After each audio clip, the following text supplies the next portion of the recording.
So, it's the big day at Ching Cheng Academy, the Profession Awakening ceremony. Everyone's hyped, right?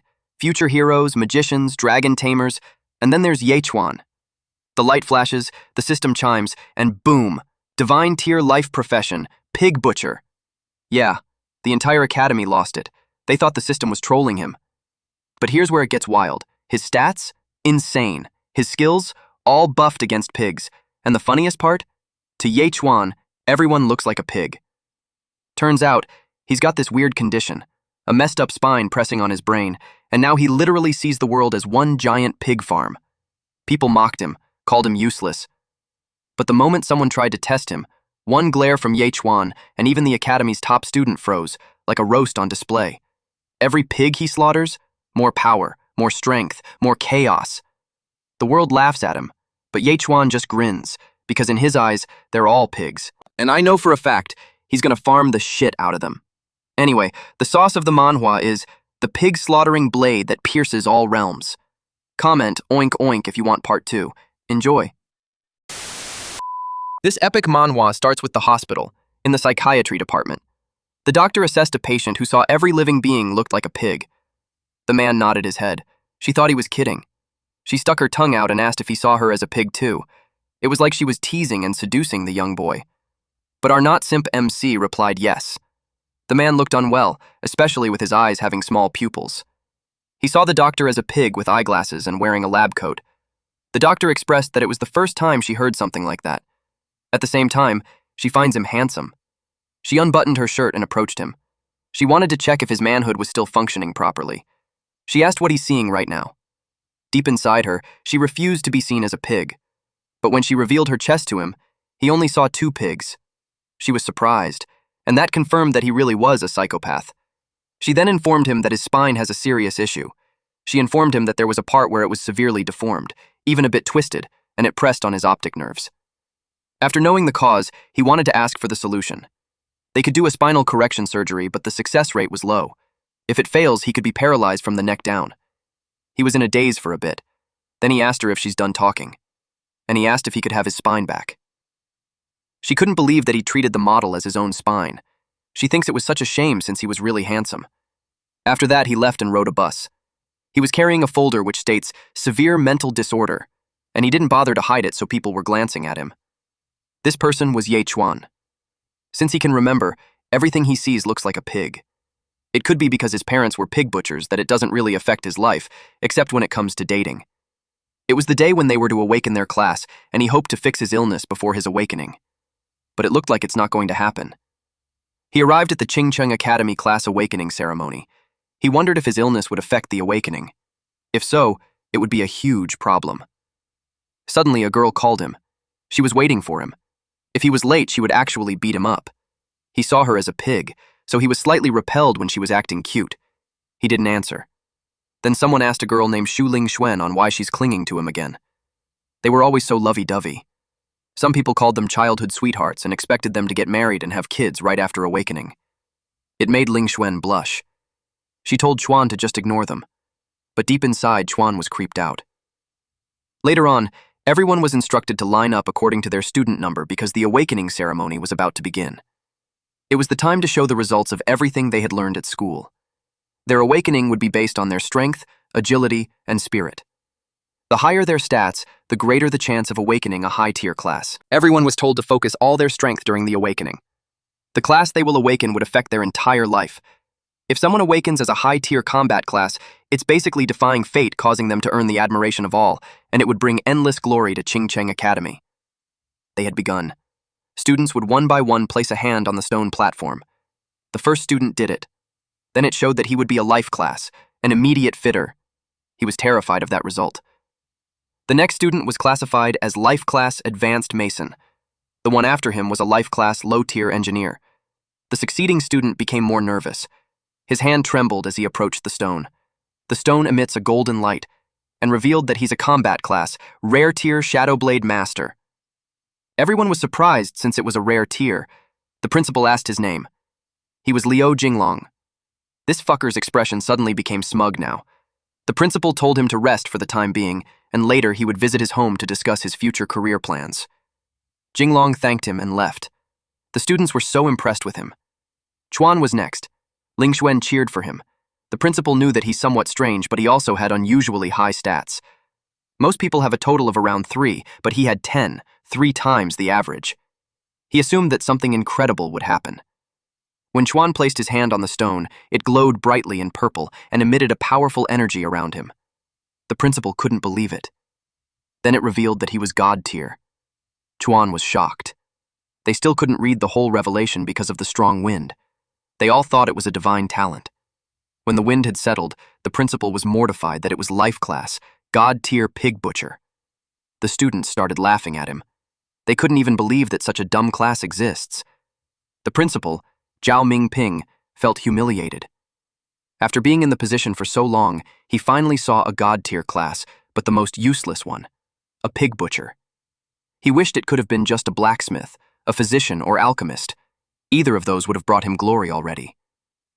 He realized that the greater the hope, the greater the disappointment. He thought that the kid would blow them away, but turns out he was a big failure. The principal could only sigh. He has no words for him. Suddenly, something caught Chuan's attention. A system came out. It showed his stats. He's a Tier 1 apprentice with 5 strength, 3 agility, 2 spirit. His talents were Nemesis of the Pig Clan, Blade of Gods, and his class skill was Blood Shadow Butcher level 1. The Nemesis of the Pig Clan deals 50% extra damage to pigs. Each pig killed increases this talent's bonus by 1%. Damage taken from pigs was halved. The Blade of Gods makes his weapon of choice his pig-killing blade. Each pig slain with it grants 0.1 free attribute points. The Blood Shadow Butcher makes the pig butcher release their killing intent, forcing pigs into a 1-second fear state. He carefully read through it. The skills caught his attention. It made him conclude that being crazy has perks. Because in his eyes, the world was full of pigs. Chuan got down from the stage. Everyone was making fun of him. One of them commented that the Qingcheng Academy only has one true dragon, and that was Jinglong. Ling Xuan approached him to comfort him. She patted his head while telling him that his skill was like inheriting his father's legacy. The guys who saw that died from envy.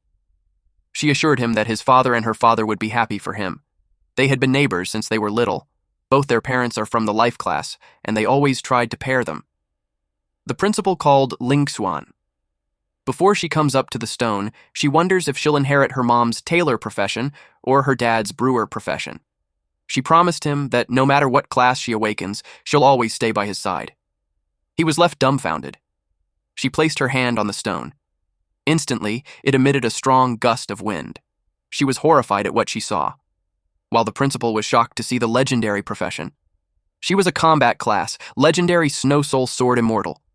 The principal couldn't believe she awakened a legendary class combat, especially when both of her parents were life class. He concludes that it was a mutation. This girl now exudes a great aura around her body. The principal then assured her that whatever she needs in the future would be provided by the Qingcheng Academy. She thanked him for that. The students started gossiping about how her friend was a pig butcher, and now she's a legendary combat class. They wondered if she would still cling to Chuan. They expected him to get left behind or have the awareness to stay away from Ling Xuan. Chuan congratulated her, but then she called his name coldly. Then she looked down at him while admitting that they had some misunderstandings before. But she assumed that it should be cleared up by then, especially now that they weren't from the same world anymore. He was left speechless. Jinglong and his friend kept smirking. Chuan simply replied, "Okay," like it didn't bother him. Then she told him that he doesn't have to act strong. She added that he's just a pig butcher, so he'll never accomplish anything great, so he doesn't have to blame her. She hoped that he wouldn't bother her again. He replied that if there's nothing else, he'll be going. He left feeling relieved that he had gotten rid of that pig head. Jinglong asked Ling Xuan if she wanted him to teach him a lesson and show him his place. They both had this evil look on their faces. Jinglong called the pig butcher. He was surprised that Chuan just ignored him, so he furiously grabbed his arm. Chuan glared at him and asked what he wanted. Jinglong was intimidated, that it made him stagger backwards. He couldn't understand what happened. The look in Chuan's eyes made him feel like he was a pig tied up on the chopping block about to be slaughtered. Everyone laughed at him, while his friend approached him and asked what was wrong. Jinglong became angrier. He attacked him for glaring at him. Chuan countered his attack, and their fist met at the center. Then it left Jinglong with excruciating pain. He cradled his broken fist. Everyone was surprised and confused about what just happened. Jinglong couldn't believe that a pig butcher would do that. Chuan argues that it's natural for a pig butcher to have a strong grip strength. They couldn't believe what happened at Jinglong's hand. Jinglong screamed that he'll kill him. He materialized a sword. Now that Jinglong was serious, that brat was as good as dead. They expected Chuan to suffer greatly since he picked a fight with a combat class. Jinglong threatened Chuan that his long blade could slice through steel pipes like nothing. He planned to cripple him right there and then. But his sword froze. His whole body wouldn't move. He asked Ling Xuan why she helped him. She warned him to stop it. She didn't want them to fight just because of her. Then she emphasized to Chuan how they're no longer from the same world. She told him that it would be the last time that she'd help him, so he could think of it as saying goodbye to the past. Then she ordered him to leave. She meant for him to leave Qingcheng because if Jinglong sought revenge again, she would no longer help him. He yawned and replied that if there's nothing else, he'll be leaving already. They saw how he didn't care at all. Chuan walked on a busy street. A dog barked at him. He saw the woman holding the leash as a pig, and the dog looked like a hairy pig too. The dog, whom he accidentally referred to as a pig, bit on his pants. He told the woman to move it away because it was blocking his path. The woman was offended that he called it a pig. Chuan just took this chance to test his theory. He inhaled deeply. Then he kicked the dog. The dog trembled and its mouth frothed while the woman cried out of worry. The system window appeared. It notified him of a level increase by 0.1% from the slaughtered one small pig. The nemesis of the pig clan bonus damage also increased by 1%. Just as he thought, it worked. The woman attacked him for bullying her and her son. She was determined to fight him to death. He told the woman he's mentally ill. He showed him the papers, and it made the woman stop. He told her that if there's nothing else, he'll be going. The woman realized that since he's a psycho, aside from killing her dog, he would have killed her too, and her death would have been in vain. She acted nicely instead and told him to take care of his health. At Ye Chuan's home, his parents received the news that he had awakened as a pig butcher. He confirmed that. They told him that there's nothing wrong with being a simple, honest pig butcher, that it was way better than all that fighting and killing. His dad planned to take him to the slaughterhouse to have him get accustomed to the profession. Nighttime came. Chuan slept peacefully. Little did he know, there's a shadow lurking outside their house. His parents were in bed too when a shadowy figure appeared on their window. Chuan's father informed this figure that his son was just a plain pig butcher, so they should stop disturbing their lives. The shadow figure replied that no one would have expected that the son of Ghost Cry would turn out to be a pig butcher. It questioned Ye Qiyuan if the kid was really his biological son. It made him open his eyes. He held back his anger. He warned the shadow figure to stop coming there or else he won't be polite next time.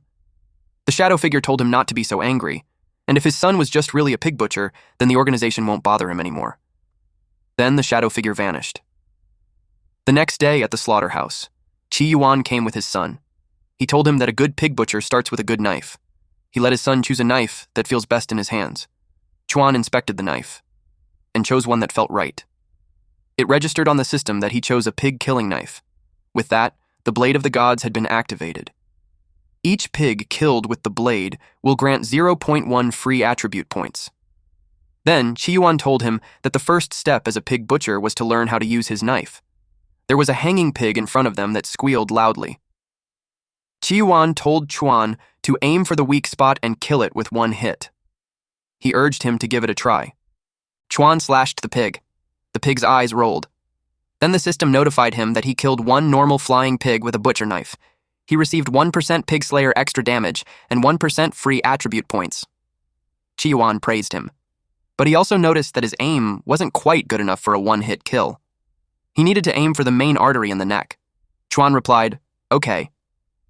Qiyuan thinks that butchering pigs was boring for his age, so he had to emphasize the importance of it, because it was their livelihood.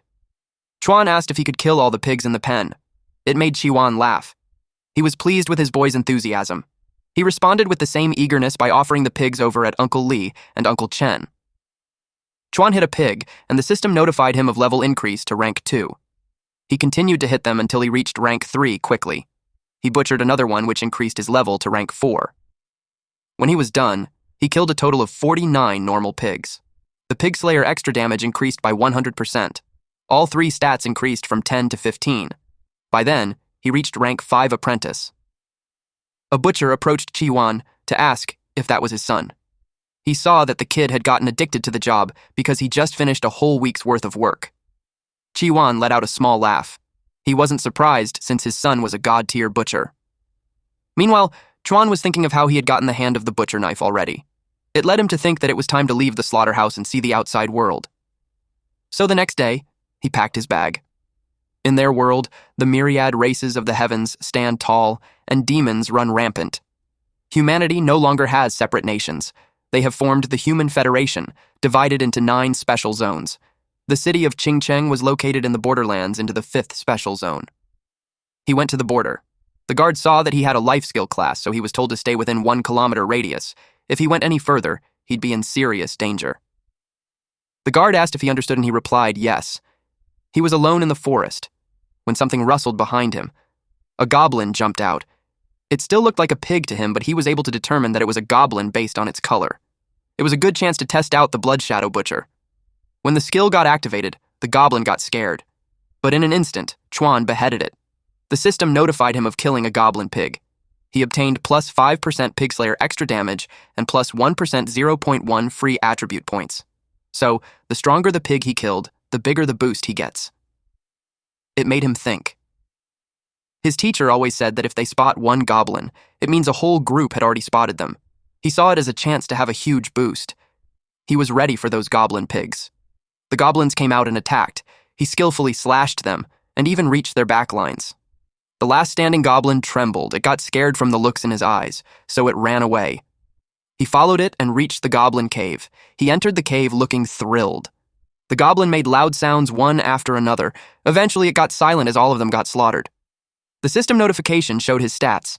He levels up to rank 6 apprentice. His strength, agility, and spirit all increased to 25.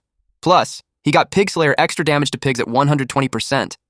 He heard a sound behind him. He turned to where it came from. He saw a wooden door and kicked it. He entered inside and saw a woman tied up with a pacifier on her mouth. The baby goblins want to get milk from her. She was trembling and crying as she hoped for the man to save her. She watched him. Chuan raised his knife. In her head, she begged him not to kill her. She braced herself for the attack, but instead, he targeted the baby goblins. The rope was cut off too, and it surprised her.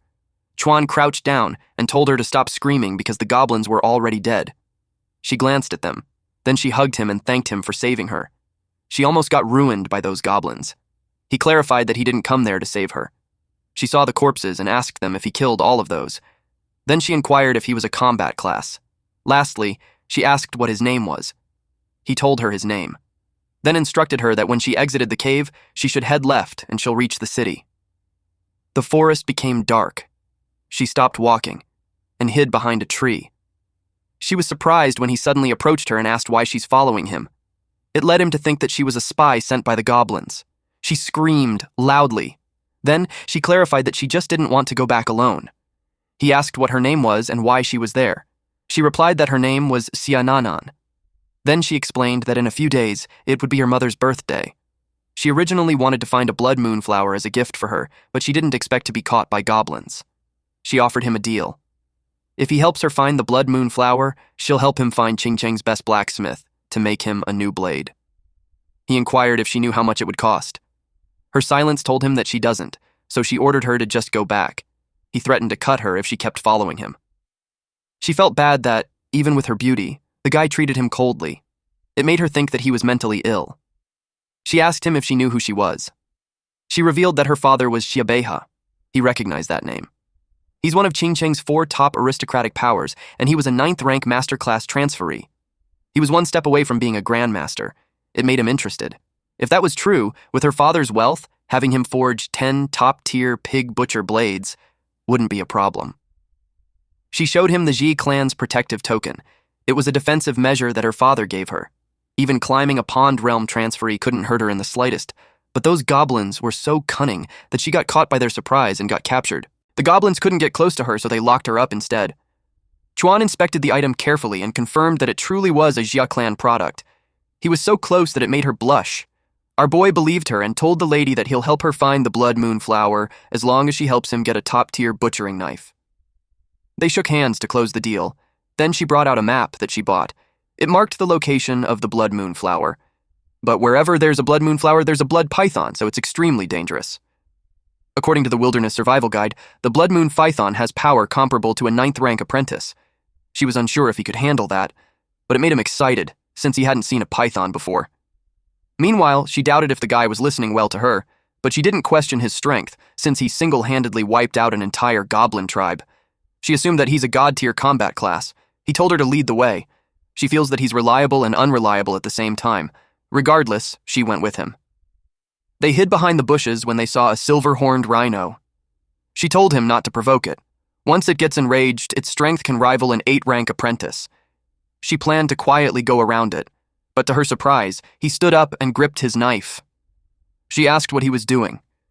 He responded that if it dared to eat grass, it would dare to eat people tomorrow, so they couldn't let it live. His reason didn't make any sense. He charges at it. Before the rhino could even move, he had already slashed it. Then it fell. Nanan was dumbfounded. She couldn't believe that he killed it with one strike. The system notified that he had been promoted to 7th rank apprentice. He defeated the silver-horned pig, and the nemesis of the pig clan, extra damage increased by 122%. He checked his knife and got worried that it wouldn't hold out much longer. Nanan asked him what his class was. He revealed that he was a life class butcher.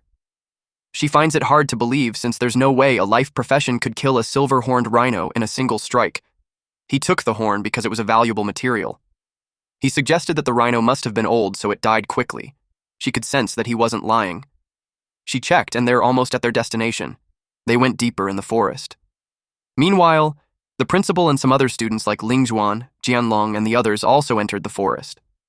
They held a field training, and everyone performed well. He was expecting that from the students he handpicked. Then he noticed something was moving. He told them to come out. It was Chuan and Nanan. Chuan wondered why they're there. Zhanglong asked him how he got there. He replied that he was just passing by. That irked Zhanglong. A woman with them doesn't seem to believe him. She suggested that he couldn't get over Lingshuan, that's why he tagged along like glue. That made his eyes widen. This pig-faced bitch was displeased. She told him that she made herself clear last time, that they're from different worlds, so he should just stop clinging on to her, while Zhanglong was pleased that he appeared before him again. He took out his weapon. It glowed differently, which made his friend think that it was a yellow-grade low-tier spirit weapon. It was considered as a true spirit weapon. Principal Mingping couldn't believe that in just a few short days, Jinglong already became a 4th-rank apprentice, and he's refined a yellow-grade low-tier spirit weapon. It confirmed that he didn't misjudge him because he truly was a genius. With his current strength, he could even fight evenly against a 6th-rank apprentice. Lingshuan told Chuan that she won't help him again. Nanan whispered at him to ask if he had any grudges against those people. He asked her how much was a yellow-grade low-tier spirit weapon. She replied that it would probably be a few 100,000. Since he looked unbothered, she asked if he truly understood the situation he's in. Jianglong was annoyed that Chuan stole the spotlight last time, so this time, he wanted it back. He attacked him, to let Lingshuan see him. Chuan blocked the sword using his knife. Everyone was surprised. Jianlong gave his whole strength for Lingshuan to see. He broke the knife in half. He finished his stance with a smile. He couldn't take that a damned pig butcher acted so cocky, so he'll make sure he couldn't even kill pigs anymore. A normal blade was as fragile as paper before a spirit weapon. He couldn't understand why Chuan still provoked him. Chuan simply told him that he doesn't even need a blade to deal with him. It made Jianglong even more furious to the point that his veins bulged out. He replied that he shouldn't blame him for being ruthless. Because he's the one courting death, he attacked him with his sword. Chuan prepared his fist and punched him in the gut before he could hit him, and that sent him flying. Everyone didn't expect that. Zhanglong's friend asked if he's okay. He screamed in pain. Eventually, he was able to mutter that he's fine, but deep inside, he knew he's about to faint. Principal Mingping called Chuan to confirm if he had already reached 7th rank apprentice. Our MC then picked up Zhanglong's sword. He thinks it looks good. Zhanglong's friend couldn't believe he reached 7th rank when Lingshuan was only at 6th rank. Principal Mingping believed that it was possible. Although the realm divisions were the same for life and combat class, their methods of leveling up were completely different. Combat class had to train hard, fight, get injured, and master battle techniques in the early stages, so their growth was a bit slower at first. But once they had a breakthrough, their growth rate would get faster. On the other hand, life class had it much easier. For example, alchemists and blacksmiths don't need to fight. They just have to pour all their energy into their craft. For instance, Yuan. As a pig butcher, he just needs to kill pigs over and over every day to raise his realm in the early stages. Ling Xuan concluded that he's basically relying on stats his high realm gave him. She thought it was unfair to combat class. Principal Mingping explained that every time Chuan advances a realm, the number of pigs he has to kill doubles. By the time he reaches the Ascension realm, the number of pigs required to advance again will be astronomical. However, once combat professions master fighting techniques early on, they'll advance faster and faster later. Jinglong's friend summarized it as Chuan relies on his higher realm to beat Jinglong. But in a few years, he'll be getting stomped by combat class. The principal confirmed that. Chuan remembered something, so he told them that if there's nothing else, he'll be heading out. Ling Xuan asked him why he went through such lengths. She assumed that he desperately killed pigs to level up and show off to her.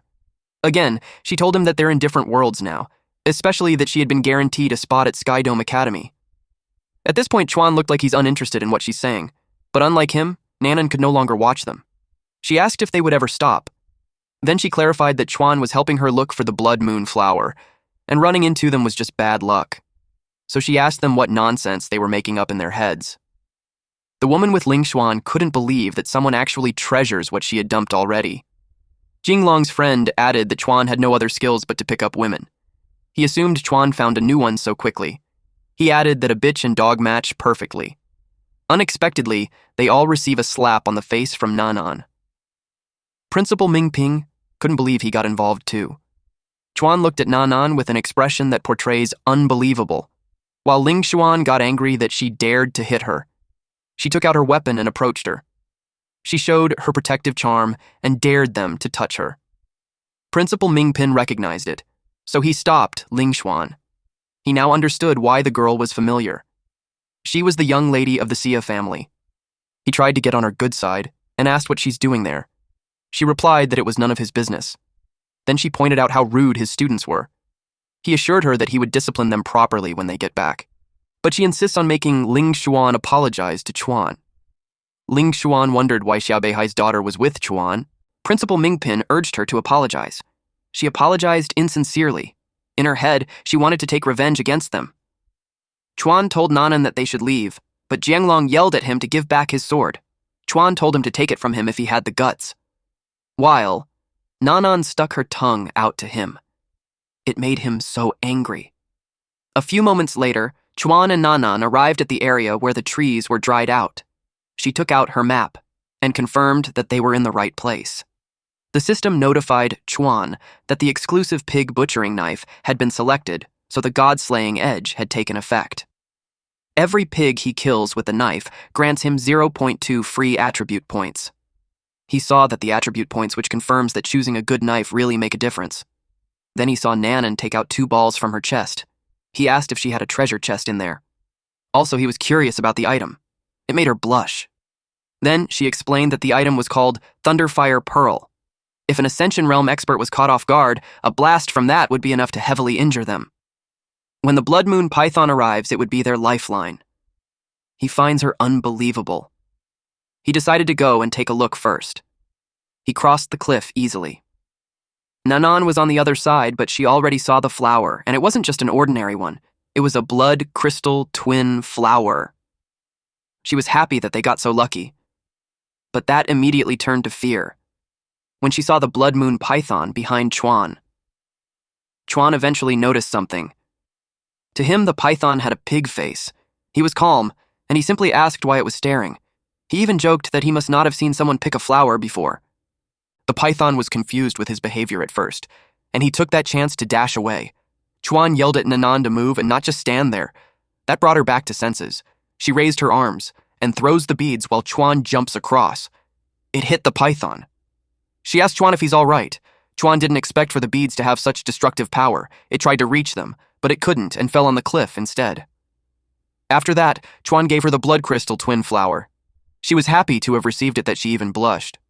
Chuan got curious about what it was used for. She explained that it was a mutated form of the blood moon flower. Ordinary blood moon flowers can slow aging, but the blood crystal twin flower can grant eternal youth. There's no woman in the world who wouldn't wish for timeless beauty. Chuan knew his mom would definitely love that. So he crossed the cliff again. Nanan thought that he's going to get some for her. She was quite pleased. He picked up another flower and placed it in his bag. As soon as he did, a loud hissing sound echoed. The python that fell earlier showed up again. It survived a direct hit from a thunderfire bead. Well, even if not yet at Climbing Pond realm, the Blood Moon Phyton's strength was still infinitely close to the peak of 9th rank apprentice. Chuan asked if she had more beads, but her dad only gave her 1 pair. The python targeted Chuan. He used a blood shadow butcher. The snake saw itself being butchered by him.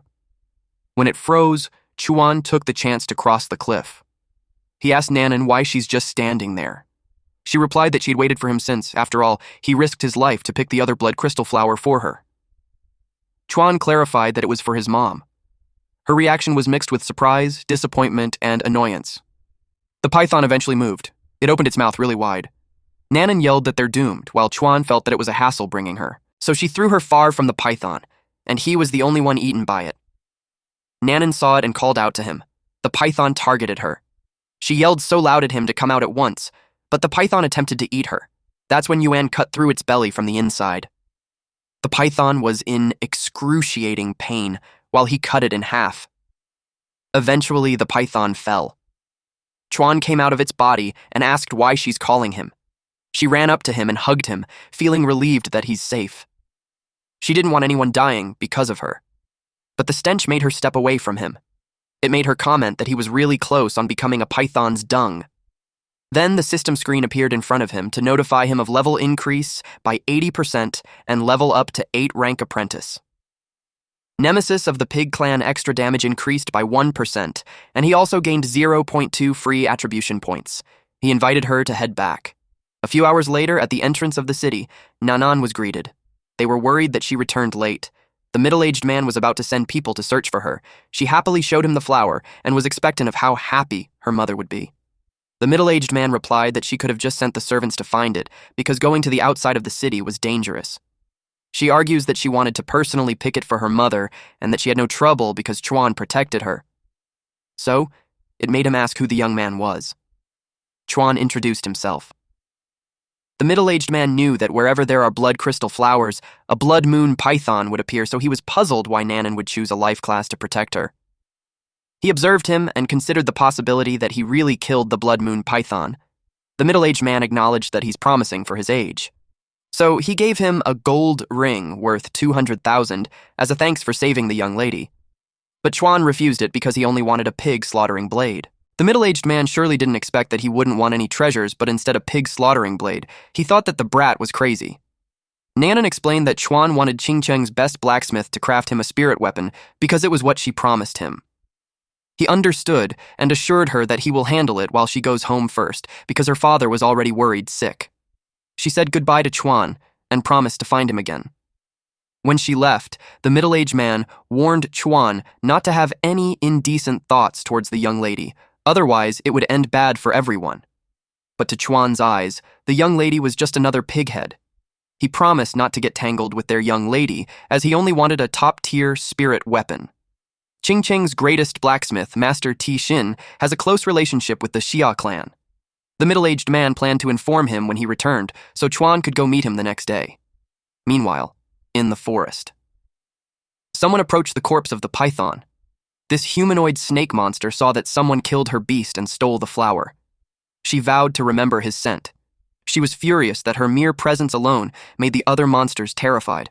While inside the city, Chuan went to a shop that buys beast materials at high prices. He informed the staff that he wanted to sell beast materials. The woman didn't expect a skinny kid to bring down a silver-horned rhino. She told him that they would buy it for 10,000 coins. Chuan did the math. His dad earns 100 coins slaughtering 1 pig, and yet the single rhino horn equals slaughtering 100 pigs. Suddenly, something caught his eye. He asked if 10,000 coins could buy the item on display. The woman praised him for having good eyes. It was a golden-scaled soft armor made from the scales of a fireclaw serpent. Not only was its defense incredible, it was also extremely resistant to heat and cold. Unfortunately, it cost 150,000 coins. He was shocked with the price.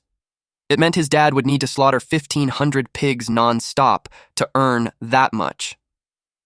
Chuan suggested trading the spirit sword instead. The woman was surprised to see a yellow-grade, low-tier spirit weapon. She immediately agreed to it and instantly put the armor on his body. She even gave a lip service that the armor was practically custom-made for him. She saw how this brat had so many treasures and assumed that he's a high-level combat class. She wanted to seduce him, so she won't have to worry for the rest of her life. She explained that usually there's an exchange fee of 10,000, but since he's handsome, she would waive it for him. She clung to him as she asked what his profession was. But of course, this seduction tactic would never work as she looked like a pig. Our not-simp MC replied that he's a pig butcher. It left her dumbfounded. At the Ye family's home, Chuan gave his gift to his mother. She was pleased with it, but also she was curious how he got it.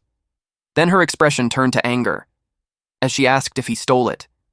He explained that he went outside the city and he happened to see snakes fighting when he found the flower on the ground and picked it up. Her expression softened, but still, she warned him that it was dangerous going outside the city, especially when they're just pig butchers. She forbids him to go outside again, while his father was truly proud of him. Suddenly, someone screamed for Chi-Yuan. He checked outside to see who it was. It was Jinglong's father. He was furious that Chuan stole his son's blade. Chi-Yuan told him he was mistaken. Liu Xing was his childhood playmate. Now, he's a 6th-rank climbing Pond Realm transferee, a rising name in town. Because of their status gap, they lost touch when they grew up. He tried to explain that his son was a pig butcher, so there's no way he could steal Jinglong's spirit weapon. When Jinglong saw Chuan, he told his dad. Xing blamed Qiyuan for raising his child poorly. He already confirmed with the principal before coming. He dared him to ask his son if it was true. Qingyuan asked Chuan what was going on. Chuan explained that Jinglong tried to kill him, so he took his blade, and to him, he already let him off easily. Jinglong argued that he only wanted to spar. Xing told Chuan that if he hands over the blade, he won't pursue the matter further for his father's sake. Chuan replied that he already sold it. It made Xing furious. Xing demanded 1 million as compensation. Qiyuan expressed that it was too much for a yellow-grade, low-tier spirit weapon because the market price of that was 200,000. Xing left no room for negotiations. Chuan got pissed with his attitude, but his father stopped him. Qiyuan agreed to pay him, but since it was not a small amount, they needed time to gather some money. Xing told his old friend that since he can't discipline his son, he'd teach him a good lesson for him instead. Then, he gave them half a month to gather the money. If they couldn't do it, they were warned to experience his wrath. Jinglong motions at Chuan to tell him he's dead. Chuan's mother asked what they should do.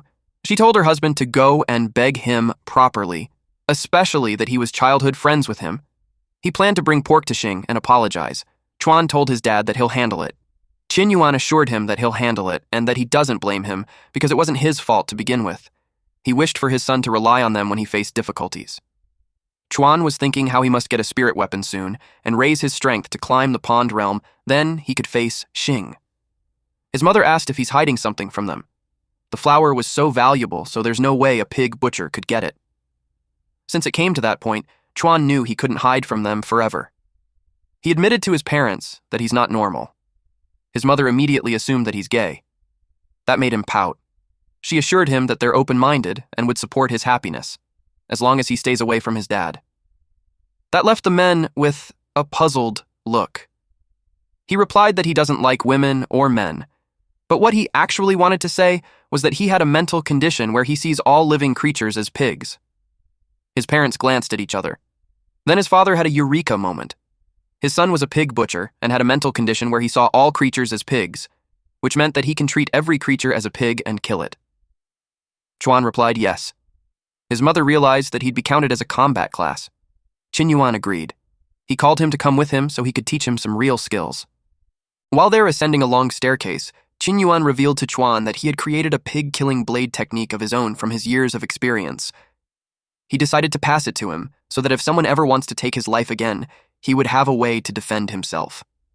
Chuan had already caused him trouble and put their family in $1 million debt, so he doesn't understand why he's still teaching him. He replied that even if $1 million was a lot, it's nowhere near as important as his son's safety. He told him that it would be simple, but he had to watch carefully because he would only teach him 3 strikes. He prepared himself. He lifted his knife and concentrated his strength on it. Then, he swung the knife. It was like he split the sky.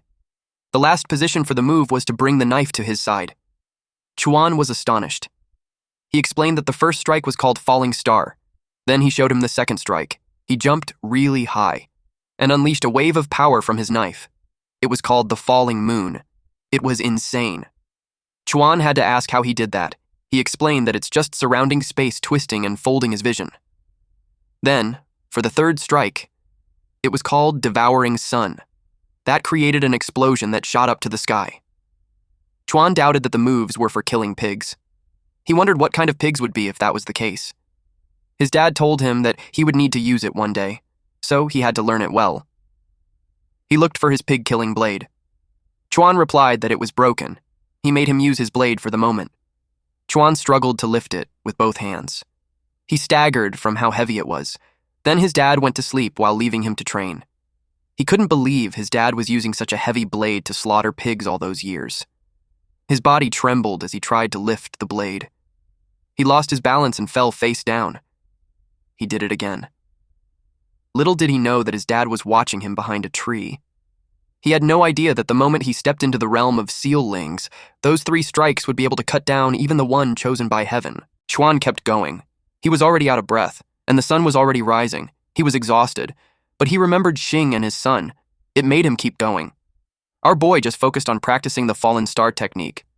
When he did the falling star strike, it was so powerful that the debris flew, and the birds got scared and flew away. He was shocked for a moment. Then he smiled. After that, he fainted. The system informed him that he reached 9th rank apprentice. His strength, agility, and spirit was at 55. His skill, Blood Shadow Butcher, increased to level 2, and he learned a new skill called Falling Star. But it sent him to the hospital. He was unconscious. His mother asked the doctor if he's okay. The doctor explained that he just fainted from exhaustion. It could be from training all night. His mother was annoyed with his father for being so cruel and training him to that point. She planned to nag at him once she got home. Judging by the amount of the lactic acid in his body, the doctor could tell that he must have done 1,000 sit-ups, 1,000 push-ups, and 1,000 squats in one night. And he also ran 100 kilometers. His mother thinks the doctor was kidding with her because there's no way a human being could do that all night. The doctor replied that a normal person probably couldn't, but given her son's mental state, she thinks it's pretty reasonable. It made Chuan's mother furious with her husband. She planned to beat him up until his own mother couldn't recognize him. She hurriedly left the clinic. Meanwhile, the doctor didn't expect Chuan to have such good stamina. A regular person would have died from that much exercise. She licked her lips as she planned to give him a one-on-one session at night. But when he checked on him, he's gone. Chuan was already walking on the streets while contemplating how the skill takes a lot of stamina. He took a mental note to use it easily unless absolutely necessary. He remembered that he had to go to Master Tai Shin to pick up his knife. He arrived at the area and stood in front of the iron heart foundry. Master Shin noticed him. This is the blacksmith that was responsible for his weapon. He asked if he's Chuan. Chuan replied yes. He was already informed by Zhao about everything that happened, so he worked through the night to forge the knife that Chuan wanted. He also heard that he was a pig butcher. He didn't expect the Xia family to pay a fortune to have him rush to forge a blade for a pig butcher. It made him curious if he's an illegitimate son or something. He showed the knife. Chuan was about to take it from the box, but he closed the box and told him not to rush. The knife was forged from 1,000-year-old cold iron, a fine material that only appeared after 49 days of forging. It was a yellow rank high grade, which means the knife also recognizes its owner. If Chuan's rank was not high enough, let alone using it, he might not even be able to lift it. Chuan grabbed the handle of the knife, and he was surprised. He was able to lift it without problem. Chuan thought about how it's lighter than his dad's. Master Shin couldn't believe that he lifted an incredible weapon without a sweat. Chuan asked what the knife was called. He replied that it doesn't have a name yet. It belonged to Chuan, so he must be the one to bestow a name upon it. Chuan commented that the Xia family was truly wealthy. He decided to name the knife Dragon Slayer. Master Shin laughed at how cliché it was. Now that he had his knife, he planned to hunt some monsters to earn some money. He went to the walls. He was hoping to advance to first-rank Dengtang realm so he would have a chance to deal with Xing. He passed by an injured man being supported by his friend. The injured man expressed that lately, there had been a lot of foreign creatures and fierce beasts around the area, and they're attacking people like crazy. It was strange. His friend agreed and shared that he walked past a plated ground ox, which was usually harmless, but earlier, it chased him for 10 miles. It was really terrifying. Chuan overheard their conversation, and it made him thrilled that there would be a lot to kill. In the forest. Chuan stopped walking. He could sense someone following him. The person who has higher spiritual power, their perception were also heightened. Chuan just stood there. A knife was thrown at him from behind. He sidestepped to evade the knife without looking back. The three men stepped out from the shadows. The man who threw the knife was a 9th stage apprentice realm. He wondered if Chuan dodged his attack just from pure luck. The fat man with them replied that just as Xing guessed, the brat really tried to leave the city. They assumed he was planning to ditch his parents and run away. The third man revealed to Chuan that they had been watching him for days and was instructed by Xing that as soon as he leaves the city, they would sever his tendons and drag him back. Chuan grabbed his knife. The system registered the new weapon. Each pig killed with it grants 0.3 free attribute points. He was surprised to learn that the attribute points tripled. It used to be 0.1, so it just means that he had a great blade. He showed them his new baby, the Dragon Slayer blade. The man with the knife asked him again what he called it. He replied it was called the Dragon Slayer. That made those three laugh. They teased him for the name and the idea that he thinks of himself as a Dragon Slayer. But he replied that he wasn't. Actually, I'm no legendary hero. Then, our boy's expression changed. With this psycho expression, he uttered, "I'm just a pig butcher." They continued to laugh at him, but the guy on the back started sweating heavily. They found him hilarious and had lowered their guard. They didn't even notice him appearing beside the fat guy. In an instant, Chuan slashed the neck of the fat guy. He bled a lot. The system registered him slaughtering a 2-legged pig, and that gave him plus 5% experience, 1% bonus damage to pigs, and 0.3 free attribute points. The other two men were horrified that the fat guy was dead in an instant.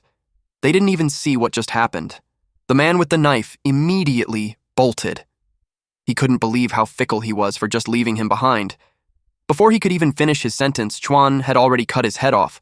The system registered him slaughtering a 2-legged pig, and that gave him plus 5% experience, 1% bonus damage to pigs, and 0.3 free attribute points. The man who left was frantic. They couldn't even see Chuan's movements. He knew that his strength was beyond what he could handle. He saw him as a freaking monster. But fortunately for him, he has confidence in how fast he runs. But to his surprise, he was stabbed from behind. Chuan threw the knife at him, then he dropped dead. After that, Chuan went to retrieve his knife, and for the third time, the system registered him slaughtering a 2-legged pig, and that gave him plus 5% experience, 1% bonus damage to pigs, and 0.3 free attribute points. He told them that they were the one who attacked first. He saw something in the man's pocket. It was a skill scroll. He was happy to have a surprise bonus. He acquired a beginner movement skill called Shadow Ghost Step, wherein upon activation, his agility would increase by 30% for 30 seconds. Even if it was a beginner's scroll, getting free stuff was always good. Suddenly, he heard a monster. He got cautious, so he jumped to a branch of a tree and waited. A monster approached the corpses. The monster had 6 pairs of eyes, long tongue, sharp teeth, and dark spiky fur. Chuan got curious on what kind of creature was that. Several of them got lured by the corpses.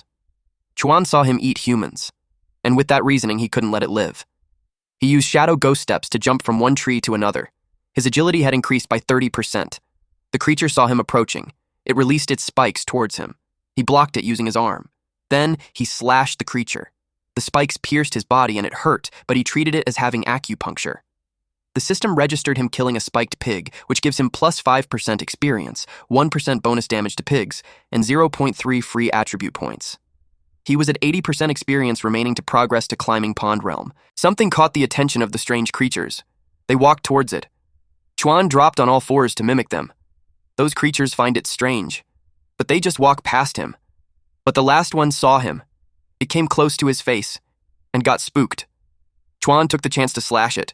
The system notified him of plus 5% level points, 1% bonus damage to pig-type enemies, 0.3 free attribute points. Chuan approached the other one and slashed it before it could do anything. Again, the system notified him of plus 5% level points, 1% bonus damage to pig-type enemies, 0.3 free attribute points. After that, Chuan pulled out the spikes from his body. After the last one was taken, the system notified him of 70% experience remaining to reach the Deng Tang realm. He was determined to reach that level that day, so he walked deeper in the woods. Suddenly, an aggressive rhino appeared. It was a rhino monster, and it was about to eat him. It charges towards him. But Chuan was faster than it, so he had slashed it before it could harm him. Because of that, he gained plus 5% level points, 1% bonus damage to pig-type enemies, 0.3 free attribute points. The rhino's body dropped dead, but he noticed it move. He watched it being dragged. He was confused if it came back from the dead. Then he realized someone tried to steal his loot. He followed it towards the source to kill it. He jumped down on a pit where several creatures were wrapped in webs, and the spider showed up behind Chuan. It was about to attack him, but at the last minute, he deflected its fangs. He was surprised at what he saw. It was a large spider with golden legs. He called it a gold-plated spider. The gold caught his attention. He decided to take its nice legs. It suddenly attacked him. Out of instinct, he was able to deflect the legs using his knife. After that, the spider suddenly wrapped him with webs, and then it stabbed his leg. He fell face down and vomited. He was poisoned by a tarantula venom. It will cause neurological damage and induce a state of frenzy. He wriggled, and while his mouth was frothing, he tried to break free from the web. Then he glared at the spider, who got spooked by how he looked. Then he slashed it continuously while his mouth was foaming. He continued like crazy. The spider got furious and attempted to hit him, but it was startled when Chuan pulled the web from its butt. Then he raised his knife and butchered the spider. Chuan's eyes glowed brightly while he screamed out loud and moved his knife. When he was done, he fell on his back. He just reached the Deng Tang realm. His strength, agility, and spirit all have 100 plus each. An hour later, he cooked the spider. He had no idea how he had leveled up, and he felt so exhausted. He read his current stats. Apparently, he woke up and found the spider dead right next to him.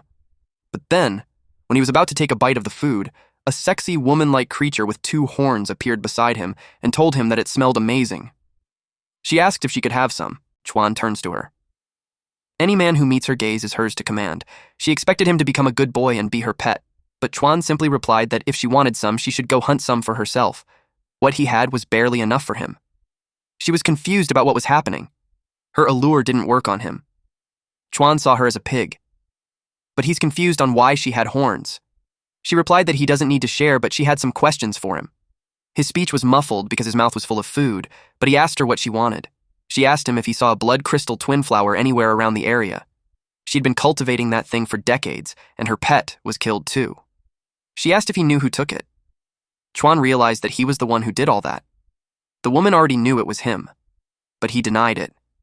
She watched him with a doubtful expression. Then he informed her that he knew who it was. He told her that it was stolen by a despicable human named Liu Xing. He informed her that Xing was the one who killed her cute little snake, and that he even asked him how he could do that to an adorable little snake, but he wouldn't listen. She replied that he'd go find him. Then she left. But after a single step, she looked back with a furious expression and asked him if he took him for an idiot. She attacked her with her claws, but he blocked it using his knife. She revealed that she remembers the scent on him. Otherwise, she wouldn't track him down. He argued that if she knew that it was him all the time, she shouldn't have forced him to lie about it. She was annoyed that he acted like the victim. She exudes power from her body. Then she hanged him upside down. She demanded to know where her flower was, or he'd be strangled to death. He activated the Blood Shadow Butcher. Her eyes turned red, and she saw an image of her being tied up, placed on a chopping board, and he was about to butcher her. That terrified her. She needed to scratch herself just to get out of the illusion. With that slight distraction, Chuan was able to break free and ran away. He told her that she could have the meat and the spider legs as a fair trade for the flower. She chased after him. Chuan ran as fast as he could because he knew that girl was the embodiment of trouble. If he can't get away, he'll have to use his secret move. She closed their gap in a blink of an eye. Unfortunately, they caught the eye of an ape. This windfire ape blocked Chuan's path. It was about to squish him to death. Fortunately, he was able to jump away.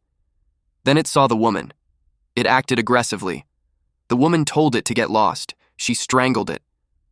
Then she scratched the side of its face. It fell to its knees and screamed out loud. Then it dropped dead. After that, the woman faced Chuan. He gripped his knife with 2 hands. She got startled as she somewhat knew what technique our MC was about to use based on his form. Chuan lifted the knife into the air using 2 hands. He started exuding a dark aura around him. With a dead serious expression, our boy uttered, "Fallen Star." She recognized that skill.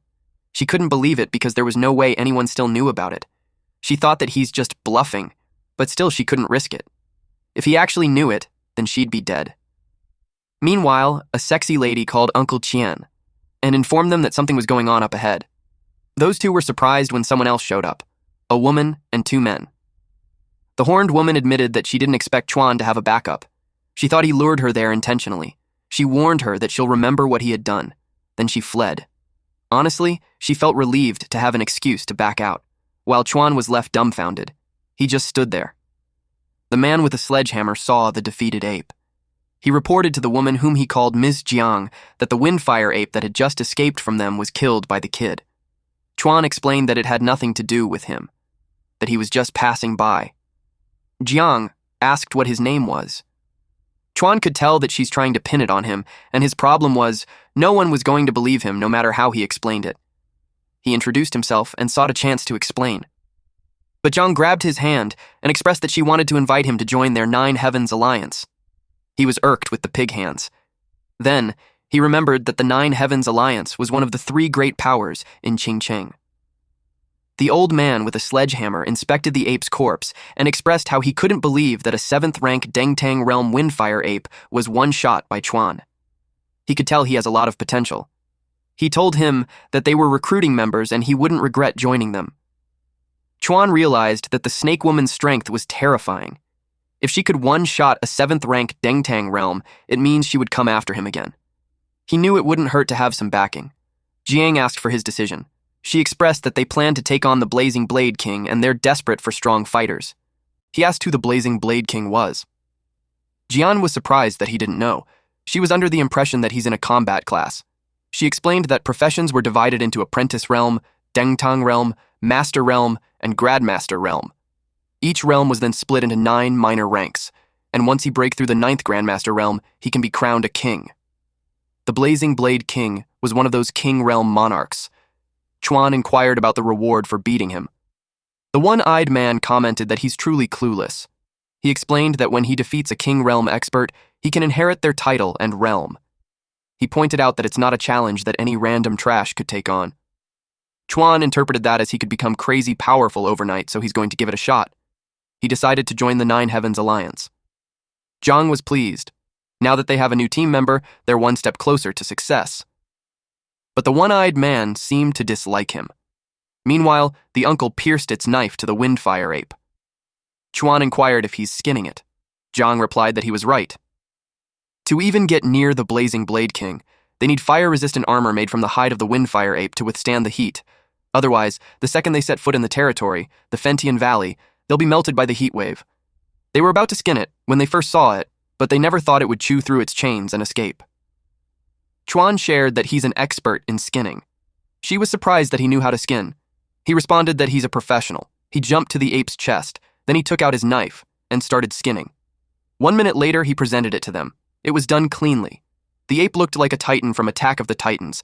Then he packed the skin. Their jaws dropped upon seeing it. It was way too professional. Jiang saw his pure talent. She even blushed. The uncle carried the hide and they made their way. Now that they have the hide, they just need to go back and craft the fire-resistant armor and they'll be set. He was positive that this time, they'll definitely beat the others to the king's inheritance. But someone appeared. 3 men blocked their paths. The man had a logo of a lion on his Chinese collared shirt. It meant that he was from the Thunder Lion Alliance. Jiang wondered what he was doing there. They told her to part with the windfire ape hide. She could tell they knew their move. He couldn't help but notice how sharp she was. And given that she was, she expects them to already be aware if she doesn't hand it over. The uncle threatened them with his hammer. The one-eyed man suggested to give the hide to him, and he'll go get back up. The uncle threw it at him. But the one-eyed man was surprised when Chuan blocked it. He asked him what he was doing and yelled to give it to him. Chuan argues that he was the one who skinned it, so it was obvious that it was safest with him. It made the one-eyed man named Jia Wan angry, but Jiang called him out. The leader of the Thunder Lion Alliance noticed that the 9 Heavens Alliance wasn't united. Jiang couldn't believe that Wan was thinking about the Windfire ape at a time like that. She confronted him if he dared to betray the Nine Heavens Alliance. He couldn't believe she suspected him, and not the new guy. She argued that the new guy doesn't look like a traitor. The uncle got mad at Wan for betraying them. Wan revealed that he's sick of their high and mighty act and always doing things in their own weird way. He was attacked with the sledgehammer, but he was able to dodge. He admitted that the Thunder Lion Alliance promised to pay him triple and that Punk had just ruined everything. Wan reported to Lord Lei that he almost had it, but now they have to take it by force. The uncle reminded him how he dealt with traitors. But Wan was confident with his speed. Suddenly, Lei took out his weapons and blocked the sledgehammer. Then he ordered Wan to kill the kid and get the hide from him. The uncle was surprised with how his weapon was deflected. He realized that Lei had already broken through the second-rank Master Realm. Lei revealed that they had come prepared to deal with the Nine Heavens Alliance, and with that, not a single one of them would be walking out there today. He attacked them. The uncle tries to block the dual swords with the handle of the hammer. He concentrated his power and tried to hit him. Meanwhile, Wan draws out his weapon. Then, he targeted Chuan, who was clinging to the hide. Wan jumped and changed directions when he saw Jiang drew out her instrument. He told the other men to stop her and not let her play her instrument. Those two lackeys shared glances. Then they released a water and fire attack towards her. She struck her Jiang. She was in a pinch since Chuan was just a first-rank Dengtang realm rookie. She knew he was no match for Wan, who was a fifth-rank Dengtang realm. Wan expressed that Jiang would pay for her stupidity for bringing trash like Chuan as backup. She yelled at Chuan to watch out, but as Wan comes close to him, Chuan emitted a scary aura. Wan was caught off guard. He felt like a pig that was tied to a cross. Blood Shadow Butcher has been activated and it leveled up to level 3. Chuan attacked him. He used Shadow Phantom Step while he carried the hide. Wan was annoyed that he tried to match his speed. He was confident that he wouldn't be able to touch him. As Wan tries to slash Chuan, Chuan hides behind the bag of hide. Wan couldn't afford to get it damaged. Suddenly, Chuan slashed his leg. He fell on the ground and whined that he played dirty. Chuan got him where he wanted him. His face with a devilish grin was above Wan, who looked so terrified. Jiang saw what happened and she realized that he was something else. He was just a first-rank Dengtang realm, and yet he took out someone who was many ranks higher than him. It led her to think that his profession was a god-tier combat type. Chuan glanced at Jiang, who was also engaged in a fight. She sought his help. He glanced to the other side, where Lei was overpowering the uncle. The uncle screamed loudly when he got electrocuted. Chuan thought that to catch the thieves, he had to take out the king first. So his priority was to take out the head of the Thunder Lion Alliance first. The hammer's handle struck the ground. The uncle was in a dire state from being electrocuted. Lei stated that in the Master Realm, a single rank is a massive gap. He was way out of the uncle's league. Inside his Thunderbolt net domain, the uncle's body would get more and more paralyzed until he's completely frozen. He pointed his blade at him and told him to go join his teammates. Of course, the uncle got terrified, but Lei was startled when Chuan placed a hand on his shoulder and told him that they weren't dead yet. Immediately, Lei turned to him. Lei had activated Blood Shadow Butcher, and Lei had become a pig that was being electrocuted. He had bitten his tongue and had been attacked by the butcher's blade. Fortunately, he was able to block it with his short sword, but he was terrified and confused. The kid was only at Dengtang realm, and yet he could affect him, who has a god-tier skill. He knew he shouldn't let the guy live. The uncle told Chuan to run, since he's not the opponent and he's worried for him since the gap in their realms was too big. But Lei wouldn't let them escape. He pushed away the knife, and then he kicked Yuan on the chest. Chuan fell quite a distance. Then Lei asked him what realm he was for daring to fight him when that kick was all it took to end him. They didn't notice it, but Chuan grinned. The uncle tried his best to move. For the kid who sacrificed his life to buy him one chance. He had to make it count. He was able to jump and attack Lei. His skill mountain-splitting tyrant hammer enlarged his hammer. Lei coursed some electricity to his blade, and then countered the hammer using that. It electrocuted the uncle so badly. He couldn't move, but he warned Lei not to dare touch Jiang. He warned him that the Nine Heavens Alliance would never let him get away with it. But to Lei, the Nine Heavens Alliance was a complete joke. It wasn't on the same level as the Thunder Lion Alliance. He assured him that they won't kill Jiang since his boys were looking forward to playing with her a little. The uncle tried to provoke him so that they wouldn't touch her. Suddenly, Lei sensed a movement behind him. He turned. and got slashed. Chuan used the falling star skill. The uncle's jaw dropped. Lei was surprised that the little shit wasn't dead yet. He also didn't know what the hell was that technique. Chuan felt his gold scale soft armor cracked. If he wasn't wearing it, he'd be truly dead. He planned it along. When Lei thought he was dead, he stopped paying attention to him, and that was the moment he was waiting to strike back. The uncle thought that the kid was a blockhead, but his combat instincts and his actual skills were on a whole different level than his rank. He realized that the kid had to play dead to make Lei lower his guard, and that's the only way he could have landed that hit. It was a great move. Lei realized that there was a hidden master there, so he knew not to stick around. He warned the kid that he would remember him. He made his escape while yelling at them that it wasn't over yet. The uncle was surprised that he ran. Then when he looked at Chuan, he got worried since Chuan was falling.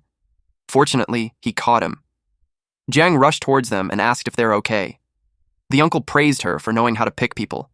He shared that the kid saved his life when it counted and managed to wound Lei, though the bastard still managed to run.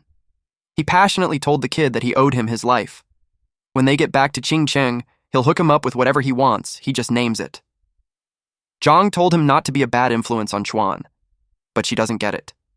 It was an enemy that even Uncle Qian couldn't handle, and yet a mere first-ranked Dentang realm pulled that off. They sensed someone move. All their heads turned to Jia Wan. Qian blocked his path using his hammer. He begged him to spare him. He said a lot of excuses like his wife was pregnant and his mother was sick, so he was desperate for money. Qian told him that for old time's sake, he would take care of his wife. He would even make sure to comfort her every single night. Of course, Wan didn't like that. Without hesitation, Qian smashed his head with his hammer and blood splattered. Qian knew that the Thunderlion Alliance won't just let it go. They were all injured, and he's afraid that they would be ambushed on their way back to the city. Jiang told him not to worry since she already sent out a distress signal. The Nine Heavens Alliance would be there to get them soon.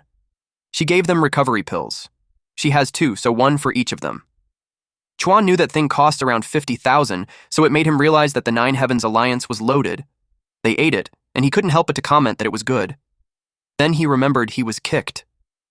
He asked Jiang to use the sonic attack that she used earlier during the fight with the Thunderlion Alliance.